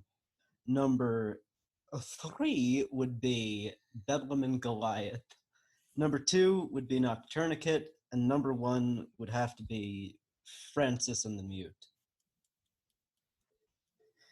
I made it through that. Wow. Yeah. Did. Francis and the mute. Just let it go. It's fine. No, we got there. No, I know I've said "and the Mute" multiple times. Francis the Mute there. I don't know why I say that, but It's whatever. okay. We all have dumb things like It's that. fine. So Go ahead, that's Morgan. me. End my suffering. I don't think I have the power to do that, but all right. So at number 6, in the most contrarian Mars Volta opinion possible, we have De-Loused in the Comatorium at the worst spot. Thank you. It sounded like you were blowing into a bottle. No, he's about to play the didgeridoo. Yeah, Isn't that Tyler's job? At number 5. It wasn't even like offensive to me. That was just kind of racist, dude. Yeah, it's a little bit. At number 5, we have Octahedron. At number 4, we have Noctourniquit. At number 3, we have Bedlam and Goliath. Number 2, we have Amputechture. And at number 1, we have Francis and the Mute. Brilliant. All right. That was deeply sarcastic. Yeah, it was. That hurt me. Yeah. Brilliant, All right. twat. Listen up, you fucker. Sees the real ranking. All right. Number 6 is Octahedron. Number 5 is De-Loused in the Comatorium. My apologies. Number 4 is when you're right. Number 4 is Amputechture. Number 3 is Noctourniquit. Number 2 is Francis and the Mute. And number 1 is the Bedlam and Goliath. All the Bedlams and Goliaths. Yes, and I will say that I have, because I've been recording our ratings and getting rating averages, that if we were to rank the albums by our average rating, then it would be in last place, at 6th place, Octahedron, 4th place tie between De-Loused and Amputechture, 3rd place, Noctourniquit. Did you say 2nd place? De-Moused? No. No, I didn't. 3rd That's place, when you Noctourniquit. unsubscribe from Disney Plus, De-Moused in the Comatorium. I'm not, yeah, whatever. 3rd place, Noctourniquit. 2nd, Bedlam. 1st, Francis the Mute. That's the average ranking rating. Fuck I like yeah. that average ranking. That's nice. Yeah, That's an that's fair. unexpected order. All right, top 10 tracks. Same thing. We'll go around. Oh, motherfucker. You can give honorable mentions if you want to, since there are a lot to choose from. I'm just going to pick 10 and not like to the best of my ability, and I'm not gonna like worry too much about the order because otherwise Okay. I'm gonna be here all fucking night. But I'd say with Twilight as my guide, Elvia Kez,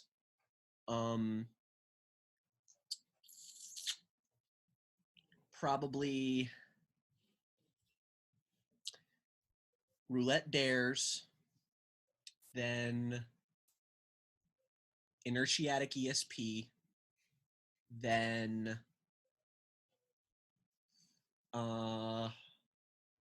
what's that long ass one? That's not helpful. Tetragrammaton, that's the one.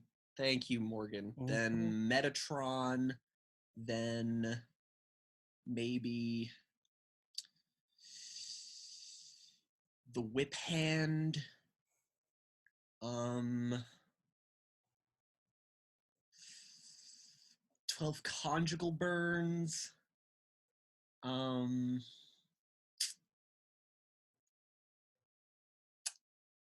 Cassandra Gemini, and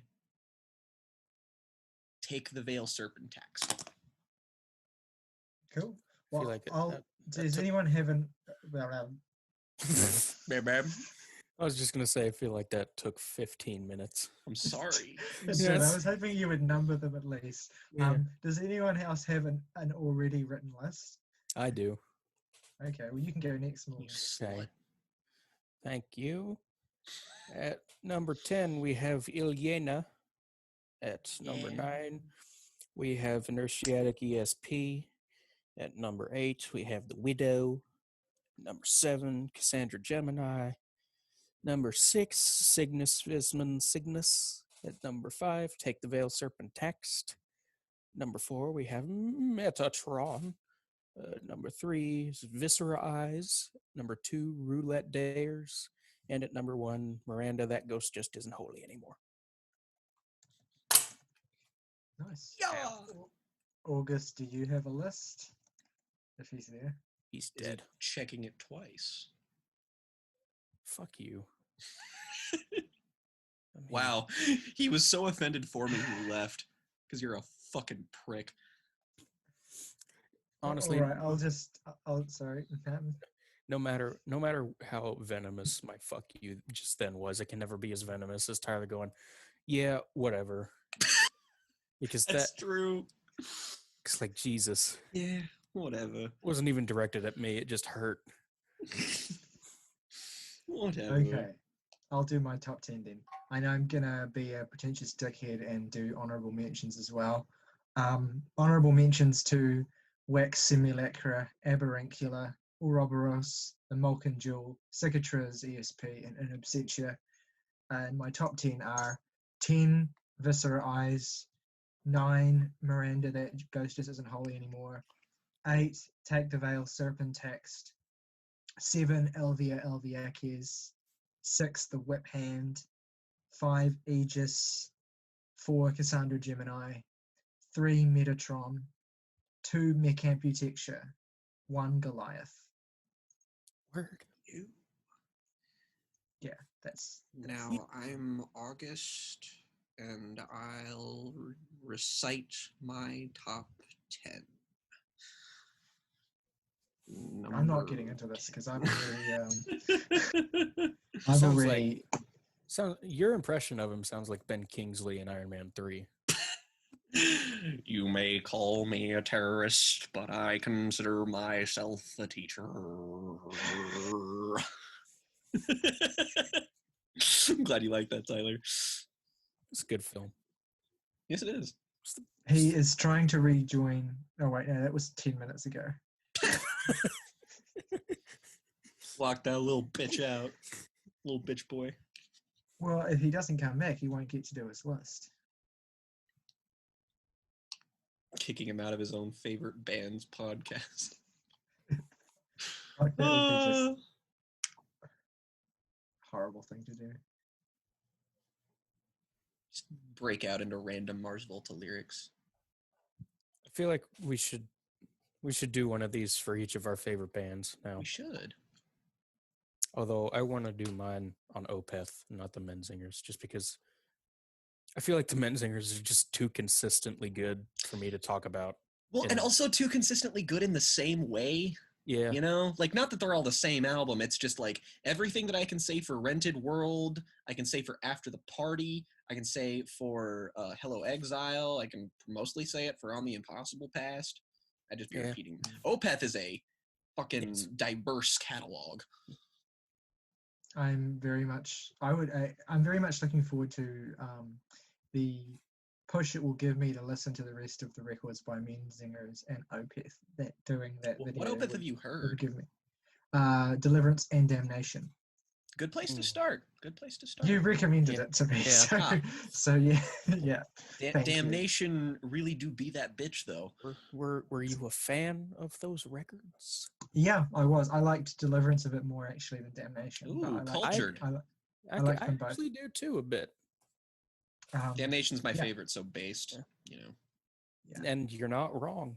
No, I'm not. Well, I mean, like, there's a solid 5 Opeth records that are just like, yeah, that's the best one.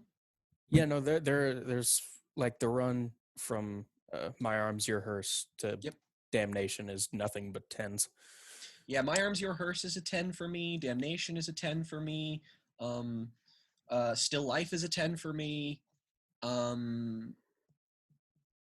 Blackwater Park should be a 10 for you. Blackwater Park is a 9. Oh, you loser. Well, I just think the other ones are better. That's not unfair. I'm just being mean. I mean, it's a strong 9. I mean, it's fucking Blackwater Park, for fuck's sake. The OK Computer of death metal. Yeah, pretty much. It's Patterns in the Ivy. It's a meaningless comparison. Yes, it is, but you're right. I am still right. But it still makes no sense. Honestly, that would be fun just because the most varying opinions will be on what the worst Opeth albums are. Yeah. I can just hear if Zach was in the Zoom call right now and was familiar with both Opeth and OK Computer, he'd be like, actually, that comparison doesn't make very much sense at all, and you're a stupid idiot for even saying it in the first place. Stupid. You're a stupid. No, he'd tell you that the best one was like Orchid or something. You fucking fool, you fucking imbecile. Imbecile, you fucking... It's a great album. It's not even like the 10th best Opeth album. It's not. It's like, actually, the best is Morning Rise. Like, the fucking... At least that's like hipstery enough for me to respect a little. See, I would respect like Watershed. Would be like a left field choice. Amazing. Yeah, Watershed's good. Like somebody like... I think the worst contender for best Opeth album is actually the most recent one. Not because it's the worst, but because I fucking forgot about it. I forgot it happened. No, it's not even close to the worst one, honestly. No, it isn't. It's just easily their most forgettable. Fucking Pale Communion. Blech. Paler than my asshole. What's that other one? Heritage? Is that what it's called? Yep. It's bad. It's not as bad as Sorceress. I don't hate Sorceress that much. Not good, but I don't hate any of them. It's got Will-O-Wisp on it. Yeah, that's a good song. And then after that, the album is just a complete nosedive. It's better than the new album, which is just like, here's the same song for an hour. I don't know. That's like a decent song, at least. And Saoirse is like, here's 15 songs, and all of them are good. I think I'm starting to appreciate best. how the two of you must feel when August and I are talking about Autechre in the group chat. I'm just like, yep, those are all definitely words. Well, I mean, like, all right, in terms of like Porcupine Tree albums, I feel like that'll be pretty universal. Just because if you pick On the Sunday of Life as anything other than the worst, then I'm gonna boot you from the fucking call. That's a take that Tyler would have. Okay. Well, It is my least favorite Porcupine Tree record. it's not bad. It's just not good. I don't know. It's bad. I'll say it's bad. Did I get There's some made good fun songs of? on it. What? Overall, bad. But yes. Hello? Hello? Okay. Seeing Right, if you... August, it's your turn to do a top 10 tracks, Mars Volta tracks. I couldn't do a top 10, so here's just kind of a gauntlet of like... and to emphasize how hard this was, I couldn't even narrow it down to like 10, so here's like 11 favorite songs. Take the Veil, Serpentaxed, Elvia Kaz, Cassandra Gemini, Vicarious Atonement, Viscera Eyes, Metatron, Goliath with Twilight as my guide, Aegis, and Zed and Two Knots. Yeah. And Well, this Mars Volta band's pretty good, right? yeah. And I'd like to say there was a raging thunderstorm, and I lost all power. Oh shit. well, that would explain it. If the Mars Volta is so good, why is there no the Mars Biophilia? that was the most Tyler thing I've ever fucking heard. I thought you were actually going to be like, then why is there no the Venus Volta? Why is no the Mars Biophilia is much better. But God, fuck. Then the Venus Volta. The Penis Volta. All right, I'm petitioned to end this podcast on The Penis on Volta. the Penis Volta. No, I have a hard cut